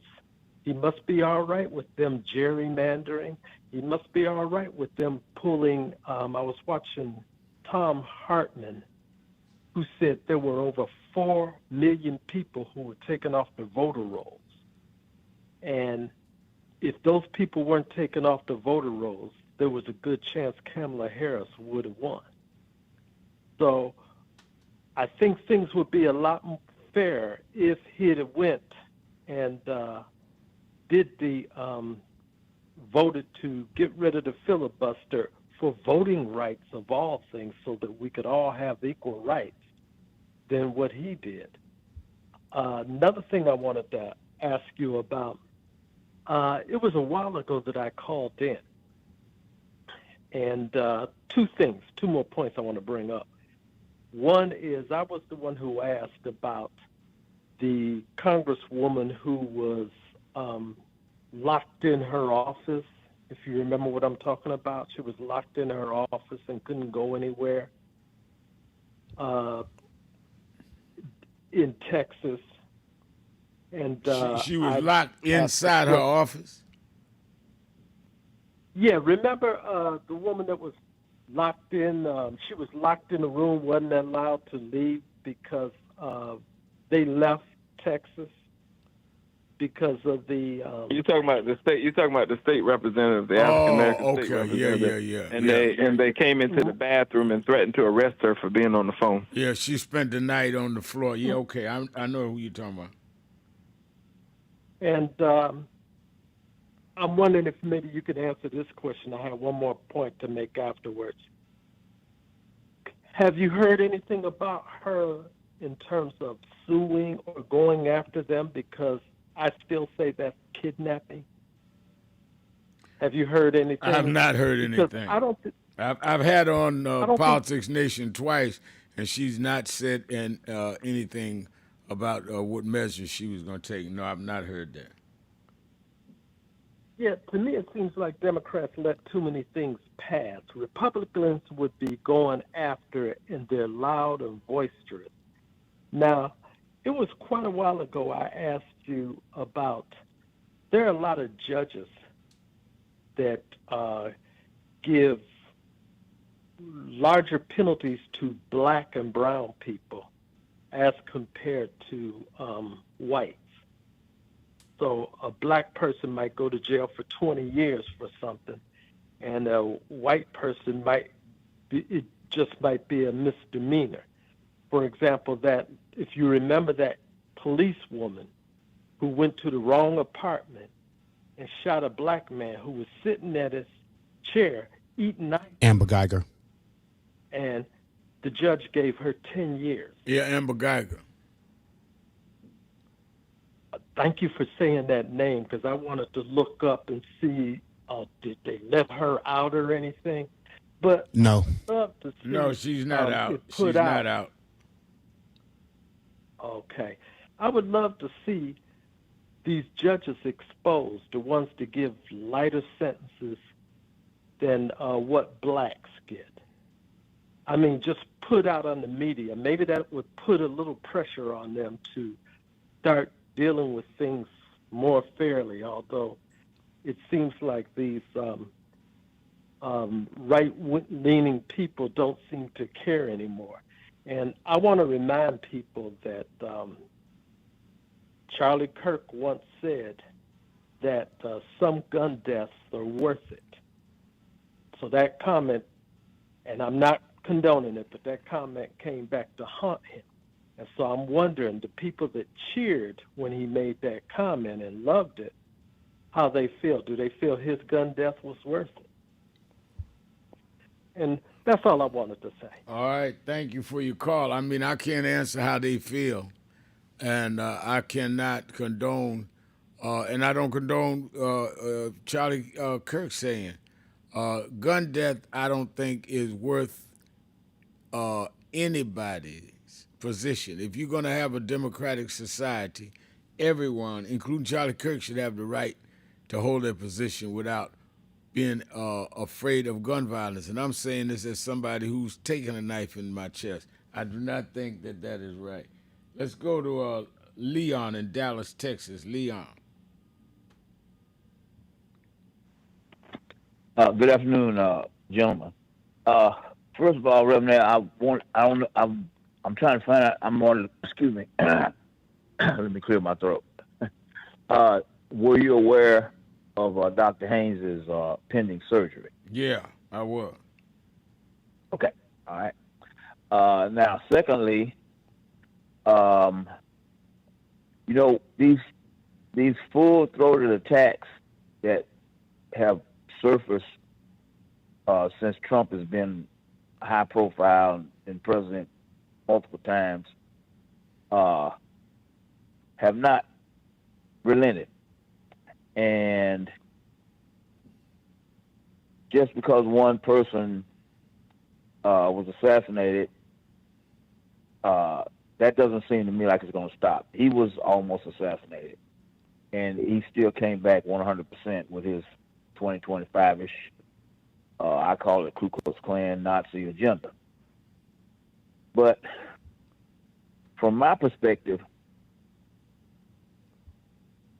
we're going to have to, and when I say we, I mean African Americans, are going to have to compel them to get off our backs.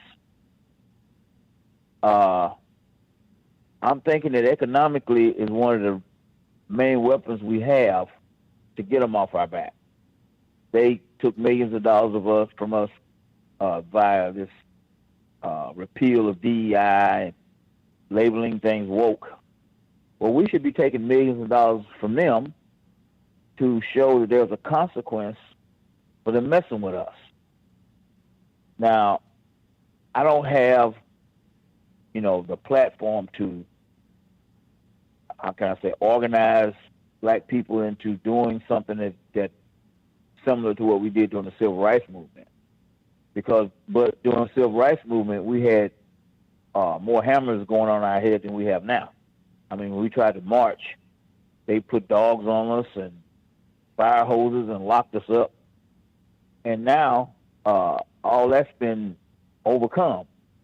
So we should even have more of a will, a determination to unify and say, if you all are going to hurt us economically and whatever, we're going to make you pay economically and whatever.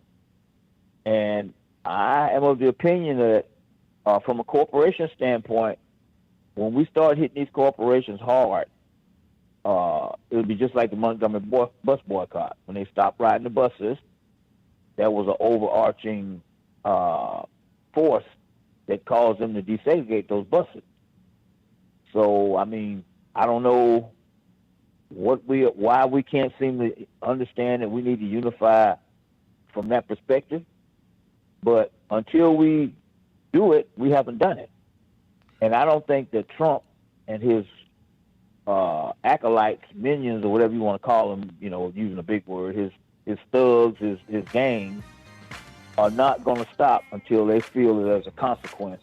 Yeah, I think that where I would respond to that is that, and which is why we went through boycotts. Now we're dealing with the buying of shares. Is the worst thing than saying that we're going to boycott is called a boycott, not be able to deliver what they did in Montgomery. They shut the bus company down. So that's why we've got to take steps to building something where you can do a global boycott. You can call a boycott all you want. If a company's global, they can wait you out and you do more harm to the cause than not doing anything. So that's why I think we've got to do what we know we can do and build up to that. I think we got to get there. Studied when they went through the strikes in South Africa. They built up to get there. But you call a boycott and it go flat and they wait you out 6-7 months, you've hurt the cause more than you helped the cause. Let's take a break. We'll be right back. Keeping it real. Sharpton, see right after this. Keeping it real.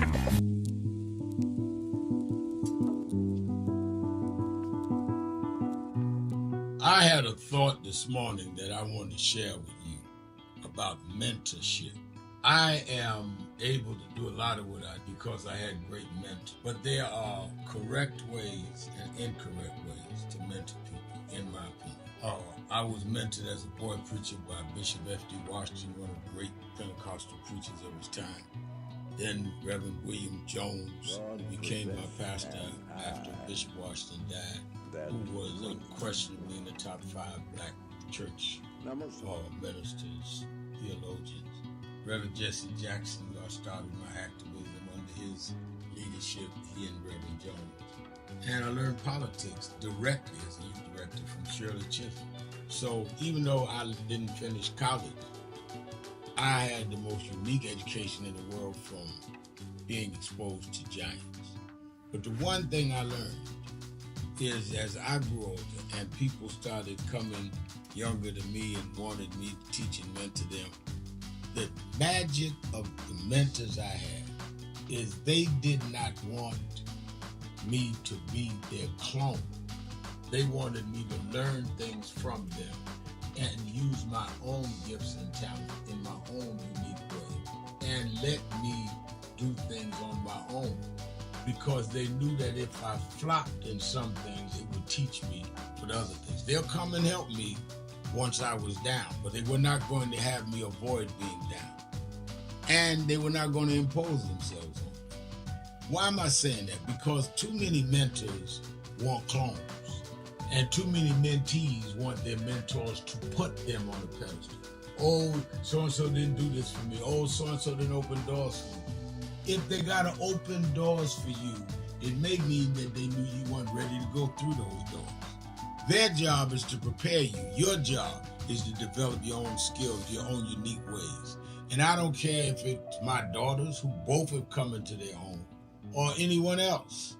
I'm not a talent agent.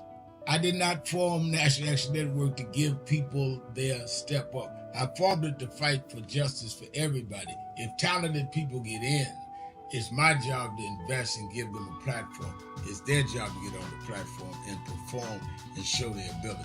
Sitting with me today in the office as I talk about it is one of my mentees, Reverend Stephen Marshall. Now, Stephen, you just came around us when you were how old? 11 years old. 11 years old. You just turned 40 and now you're called to the ministry? Yes, sir. And what do you do in National Action Network? I formulate policies, lead in various regions, but most importantly, I senior advisor to you on all things from social justice strategies, politics, intergovernmental affairs, you name it, community organizing, all of that stuff. And I could go through scores of others. My daughter started Huddle. They got Huddles now, which is for young people to meet once a week all over the country. I just saw the video from the Las Vegas National Action Network chapter. Now, when you decided to preach, did I ever tell you to become a preacher? Not one time. Who called you to preach? The Lord. All right. And did I say go to this school or that school? No, sir. Did I open this door, that door? Did I tell you be ready when the door's open? Always be ready and prepared. And that's what I'm saying. Get you some young people than you that you can help along the way. But don't be their talent agent. Their talent must speak for themselves. And anybody that grumbles with you about so-and-so didn't do something for them, maybe it's because they didn't feel you were ready, or that they felt if they did it, you wouldn't do it on your own. But we all don't live forever. I want the next generation to speak of me, of National Action Network, and others, the way I speak of Reverend Jones and Bishop Washington and Shirley Chisholm and Reverend Jackson. But I just don't want young people to feel that somebody ought to give them the reins of leadership or give them the reins of business or whatever it is you're in. You need to learn from their journey, get the pearls of wisdom from them, but don't have them do for you, because then it means you can't do it for yourself.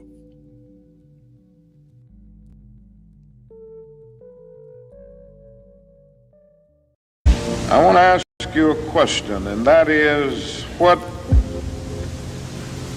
is in your life's blueprint? This is the most important and crucial period of your lives, for what you do now and what you decide now at this age may well determine which way your life shall go. And whenever a building is constructed, you usually have an architect who draws a blueprint. And that blueprint serves as the pattern, as the guide, as the model for those who are to build the building. And a building is not well erected without a good, sound, and solid blueprint. Now, each of you is in the process of building the structure of your lives. And the question is whether you have a proper, a solid, and a sound blueprint. And I want to suggest some of the things that should be in your life's blueprint. Number one in your life's blueprint should be a deep belief in your own dignity, your own worth, and your own somebodyness. Don't allow anybody to make you feel that you are nobody. Always feel that you count. Always feel that you have worth. And always feel that your life has ultimate significance.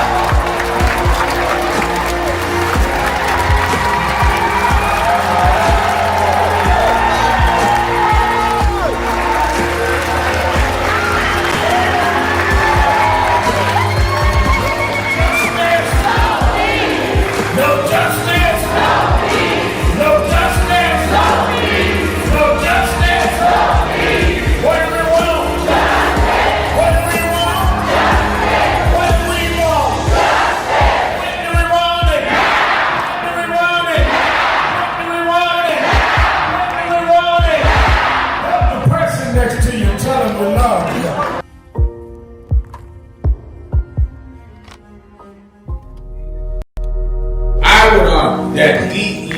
is a result of those that by law and later by enforcement would not deal with diversity, would not deal with including people of color, gender, sexual orientation, as well as disabled. And the conscious effort by government and the private sector to begin to equalize the opportunities of this country was something that makes it more humane and fair for all of us.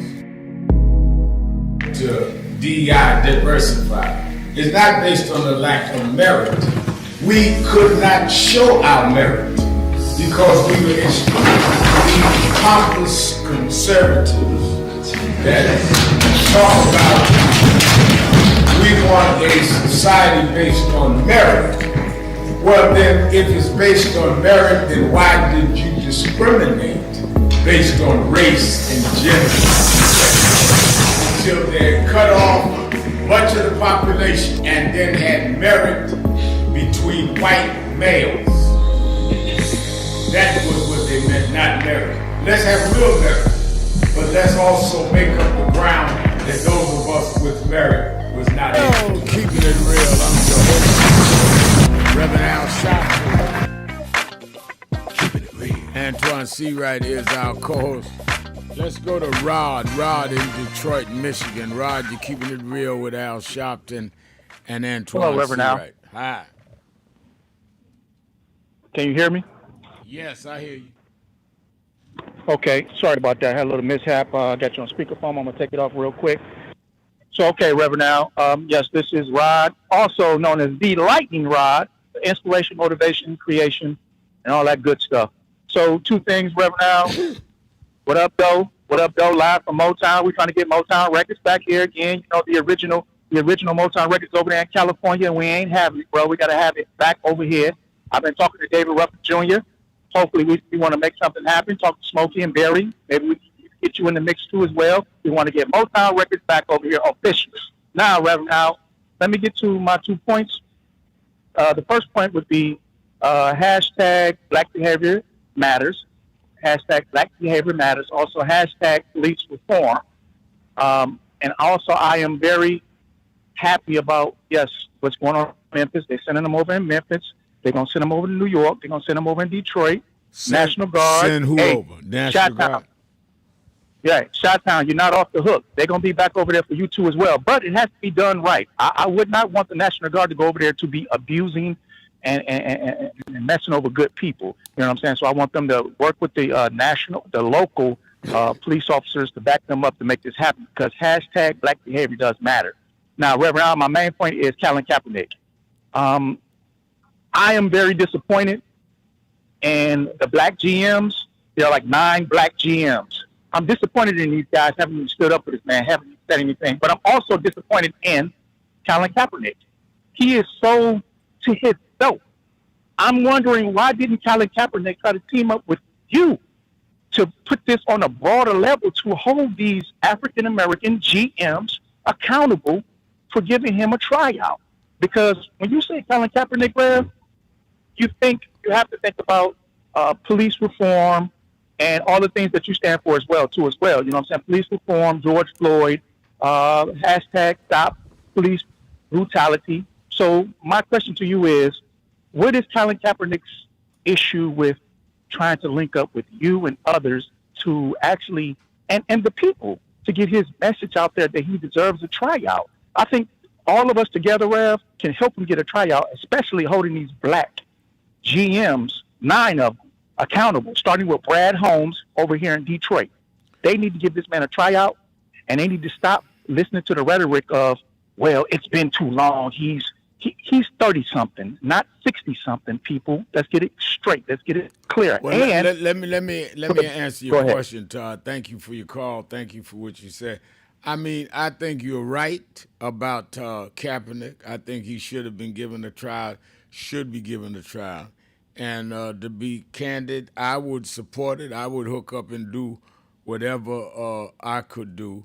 But one thing that I do not do is I do not impose myself on National Action Network in people's affairs if they don't ask. Every time you see me out there, the family asks me, or a victim, if they hadn't been killed, asks me. If Kaepernick reached out, I would certainly be there. I would certainly organize around it. And whatever reasons he has not reached out, not only to me, but to other civil rights groups, I have no idea. But I think you're right, and I think it should be and could be done. I don't disagree with you at all. Let's go to TT in Washington, D.C. TT, you're keeping it real with Al Sharpton. Hey, Reverend Al, how are you? Hey, Antoine. This is my first time calling out. It is an honor to speak to one of our beloved, treasured civil rights leader. And real quick, my mom told me to tell you she listens every day. Her name is Miss C. All right. Now, all right. White people right now are in dismay and confusion of what happened to Kirk, and they're using this as an infringement of their freedom of speech when this is really what he taught was hate speech. Now, one thing, Al, would bother me is that white people have forgotten, Reverend Al, they are the root and the cause of political violence. So when I hear them talking about where is this coming from, your ancestors.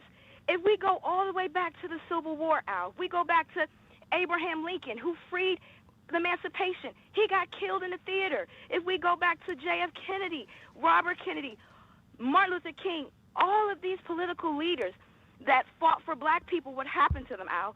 They got, what? Assassinated. Assassinated. And this was all done by the hands of their white ancestors, the KKK, burning crosses, burning cars. All of these things hung on trees. All of these things were done because, why, Al? We were peacefully protesting. We, as black people, just wanted civil and equal rights. Why was that such a problem, such a crime? Anytime white supremacists in history, Al, do not get their way, what do, Al? They resort to violence. They resort to violence. I was watching a couple of documentaries over the weekend that dealt with the civil rights movement. And I'm an 80s baby, so I wasn't born at that time, but I was taught this history. My mom was a part of the civil rights. She was in D.C. during the Martin Luther King riots. She witnessed things. She taught me things. And to watch black people at sit-ins, our people, and protest, getting beat on, Al, spit, assault, that's assault. Spitting on people, beating them, that's assault. So when they sit up here, these supremacists, these white people, and act so delusional, like they don't know what's going on, it's so baffling to me. One point I wanted to make in the documentary, Al, that was very troubling, and it shows how they breed this into children. There was a photo that came across the documentary where a little white girl was standing around her white counterparts. I don't know if these were her family members or what, but they were standing in front of a tree where a black man was being hung. Do you realize, Al, this little girl looked no more than 6 to 8. It was a black and white photo, and she's smiling. She was literally smiling. Wow. It made me so cringe. She was smiling like Santa Claus had just come to town. It was the creepiest, scariest look of evil to see in such a little person. And my aunts and moms are telling me, yes, this is what we went through in the 60s. This is why my family from the South, they migrated to D.C. and New York and other places because they wanted equal rights. So whenever white people act dumbfounded, it's like, in order to stop this political violence, they're going to all have to take accountability and say, hey, we did this. We started political violence. Black people tried to go to schools during the desegregation of the Topeka, Kansas. I was during that time, but I saw videos where the black girls, they had to call in the National Guard. You know why? Because they knew the white people would try to slaughter them. That is insane. They just wanted to go to school with they knew opportunity. they knew that whites had slaughtered them. But thank you for your call. You got a lot on your head. You're smart. You're very, very young, brilliant lady. Your mama ought to be proud of you. Let me read off the message where Tricia said, wow, I've heard it all. A man from Detroit calling for the National Guard to go into the cities. Unbelievable. Somebody else said he's trying to be a young Todd. I'm just reading what's on the board.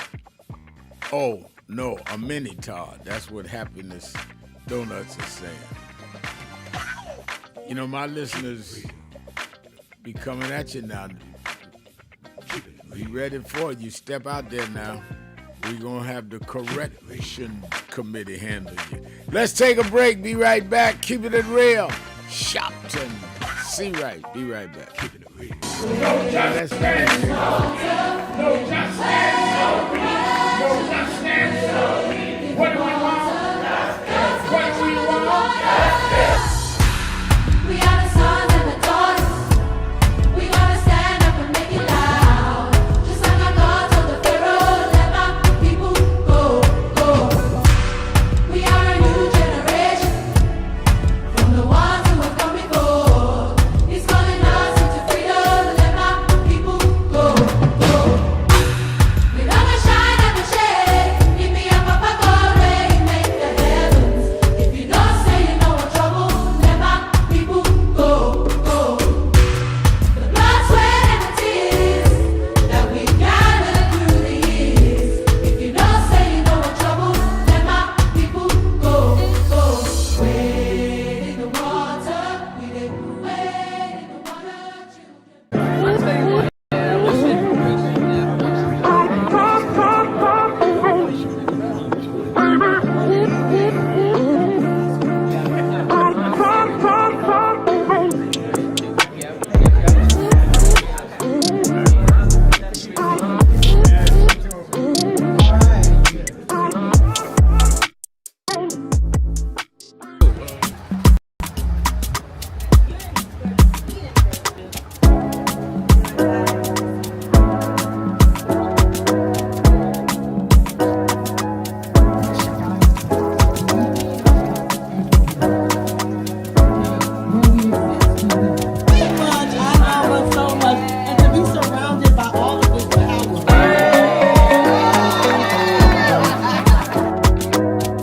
Even if they said no, if I didn't ask them to please say something and bless us here today and encourage us, because where we are, we need guidance, we need direction. Reverend Sharpton, if you can please guide us and say a few words, because we just must. There's no way you're entering this.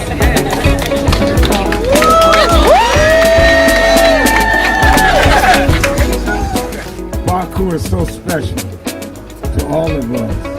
And what has happened this week, let me tell you, Baku and Rich Dennis and the rest will not tell you, against all obstacles, they said we're going to make this happen.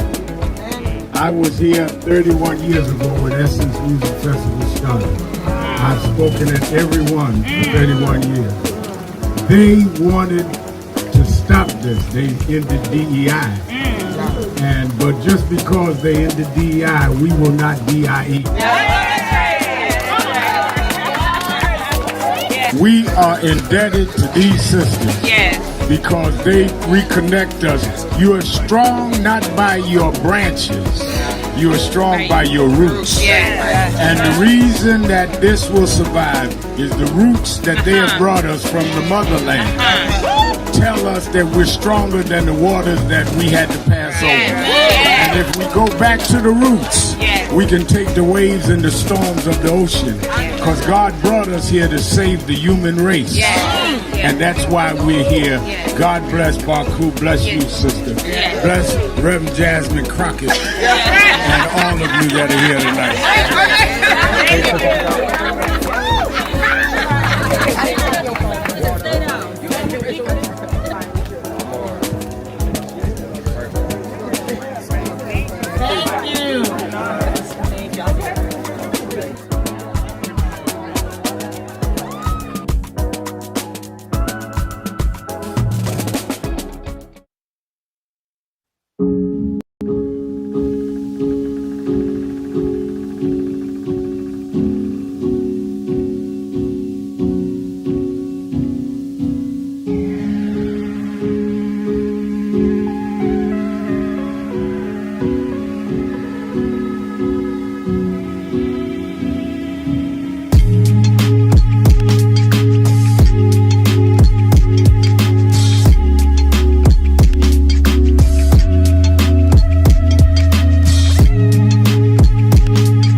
is a result of those that by law and later by enforcement would not deal with diversity, would not deal with including people of color, gender, sexual orientation, as well as disabled. And the conscious effort by government and the private sector to begin to equalize the opportunities of this country was something that makes it more humane and fair for all of us.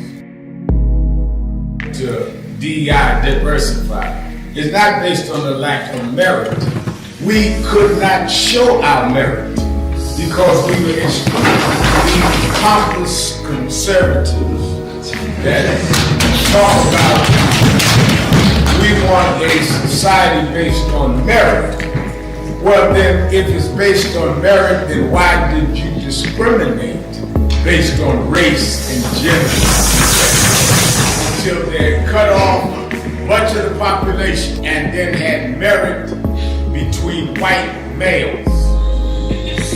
That was what they meant, not merit. Let's have real merit, but let's also make up the ground that those of us with merit was not able to compete.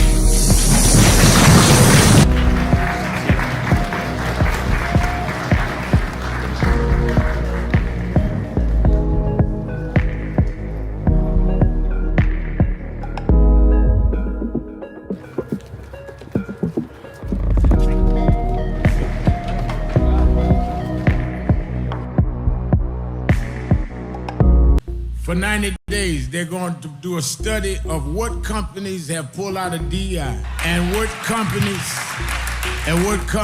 have a small margin of profit. And we in 90 days are going to announce the 2 companies that we're going after. And we're going to ask everybody in this country, black, white, brown, gay, straight, woman, trans, don't buy where you are not respected. Donald Trump can't make us buy your stuff. The Senate can't make us buy your stuff. In the name of Dr. King, we're going to do what Dr. King did. Trump Reverend Al Sharpton, and we're back. Antoine Seawright is our co-host. And Antoine, let me remind people again, Politics Nation with Al Sharpton, live at 5 p.m. Eastern Time on MSNBC every Saturday and Sunday. And of course, let us remember that we must support.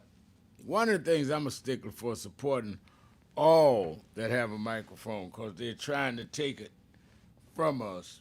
So not only Politics Nation, but those that are out there.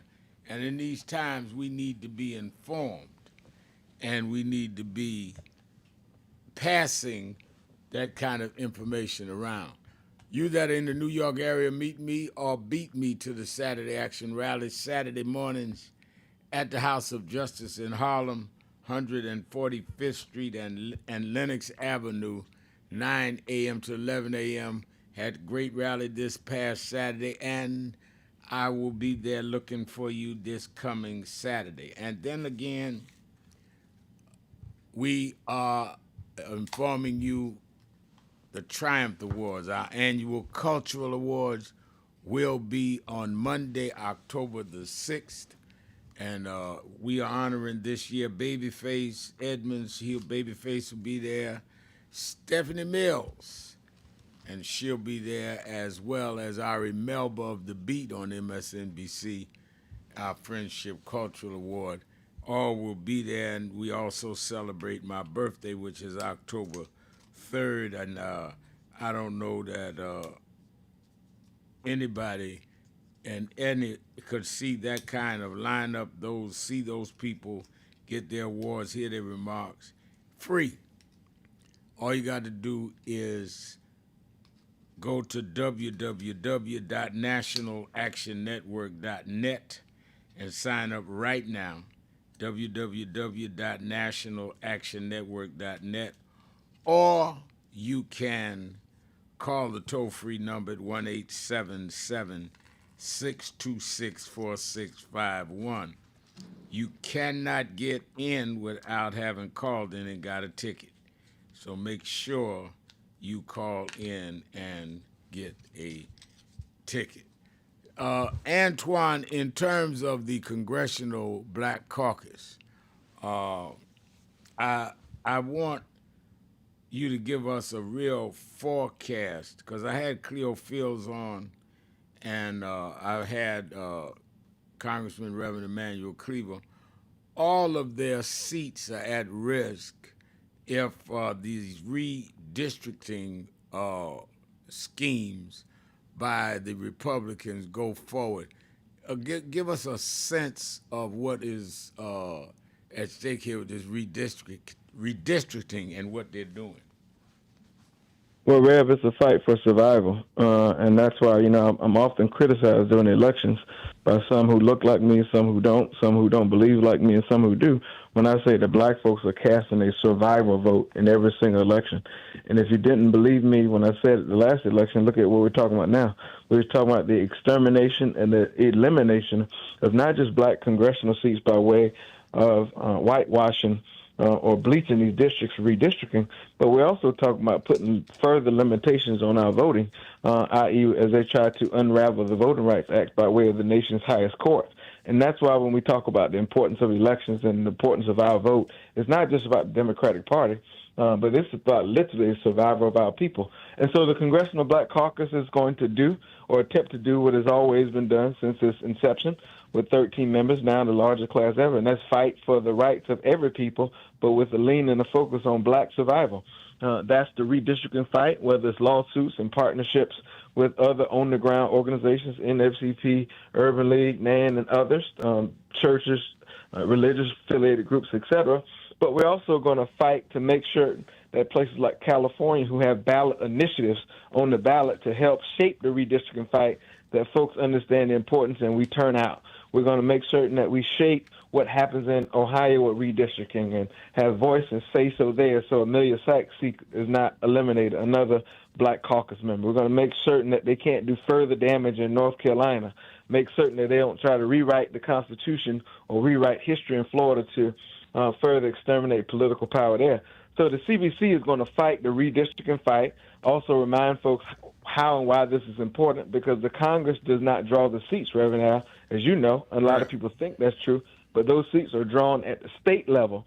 State legislatures are drawing these seats, and that's why the 2025 elections are so important. And then the other fight the CBC is going to look square in the eye and dead in the face is this upcoming budget fight at the end of the month, where the leader, and I don't want to break too much news, but it should be coming out shortly, where he's going to declare that the closing of health clinics all around the country, we're seeing that happen in real time. The fight for cuts for Medicare and Medicaid is going to be the one thing we die on the hill on. And so under no circumstance are we going to bend a knee to any budget resolution that would take those things away. All right, let's go to the phones. Let me go to Joyce. Joyce in Cincinnati, Ohio. Joyce, you're keeping it real with Sharpton and C-Right. Yes, I am. And hello, look, Uncle Al, sometime I want to call you, but I'm your counterpart. So as they say, if we're the same age, I can't call you Uncle, can I? That's all right. That's all right. Okay. But it's good to hear from you, good to talk to you. And when I listened to the young lady who did speak, the younger person, she knew her history. She really and I know did. She'll share. Didn't she know it? Yeah. And she had it down pat. And I know she'll spread that word to others. And I've tried to teach my children that same thing. I don't know if they're as good as she was. But I will say this. They're talking about freedom of speech, and that Charlie Kirk had that freedom of speech.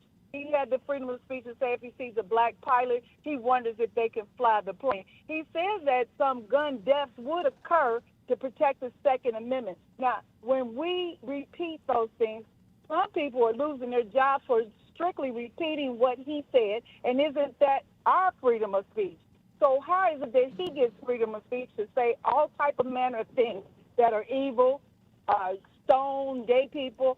He can say all of these things, but no one can repeat what he said. And we have a judge in Cincinnati who they want to try to make him resign for being a judge just because he's repeated the things that Charlie Kirk said.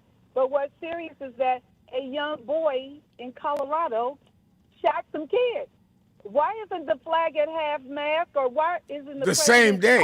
About that? And they happened the Yeah, same day. And we don't even really know why this kid did it. Enough about it. The news media, mainstream media, isn't even speaking about it. Basically, they want to talk about Charlie Kirk. How is the vice president going to speak on his podcast?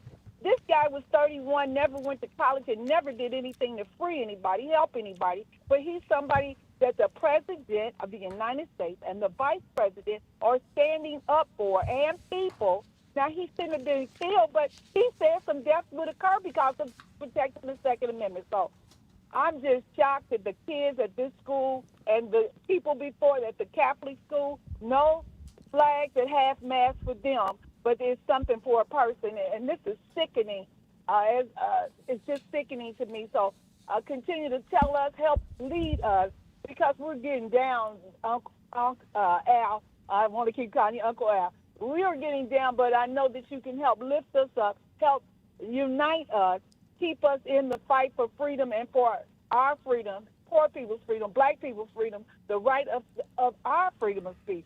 So we will continue to listen and look out for what you have to say to lead us, Al. Thank you so much. All right, I appreciate that. And you the last call today. There goes the music. Let me thank Antoine Seawright. Let me thank all of you that called in, listened in, you that called in and couldn't get through, but hung in there anyhow. All of our message board entrees. I appreciate you all so much. Remember, whatever you do, wherever you go, however you feel, tell somebody, tell anybody, tell everybody. Reverend Al told you personally, keep it real. Keep it real. Keep it real.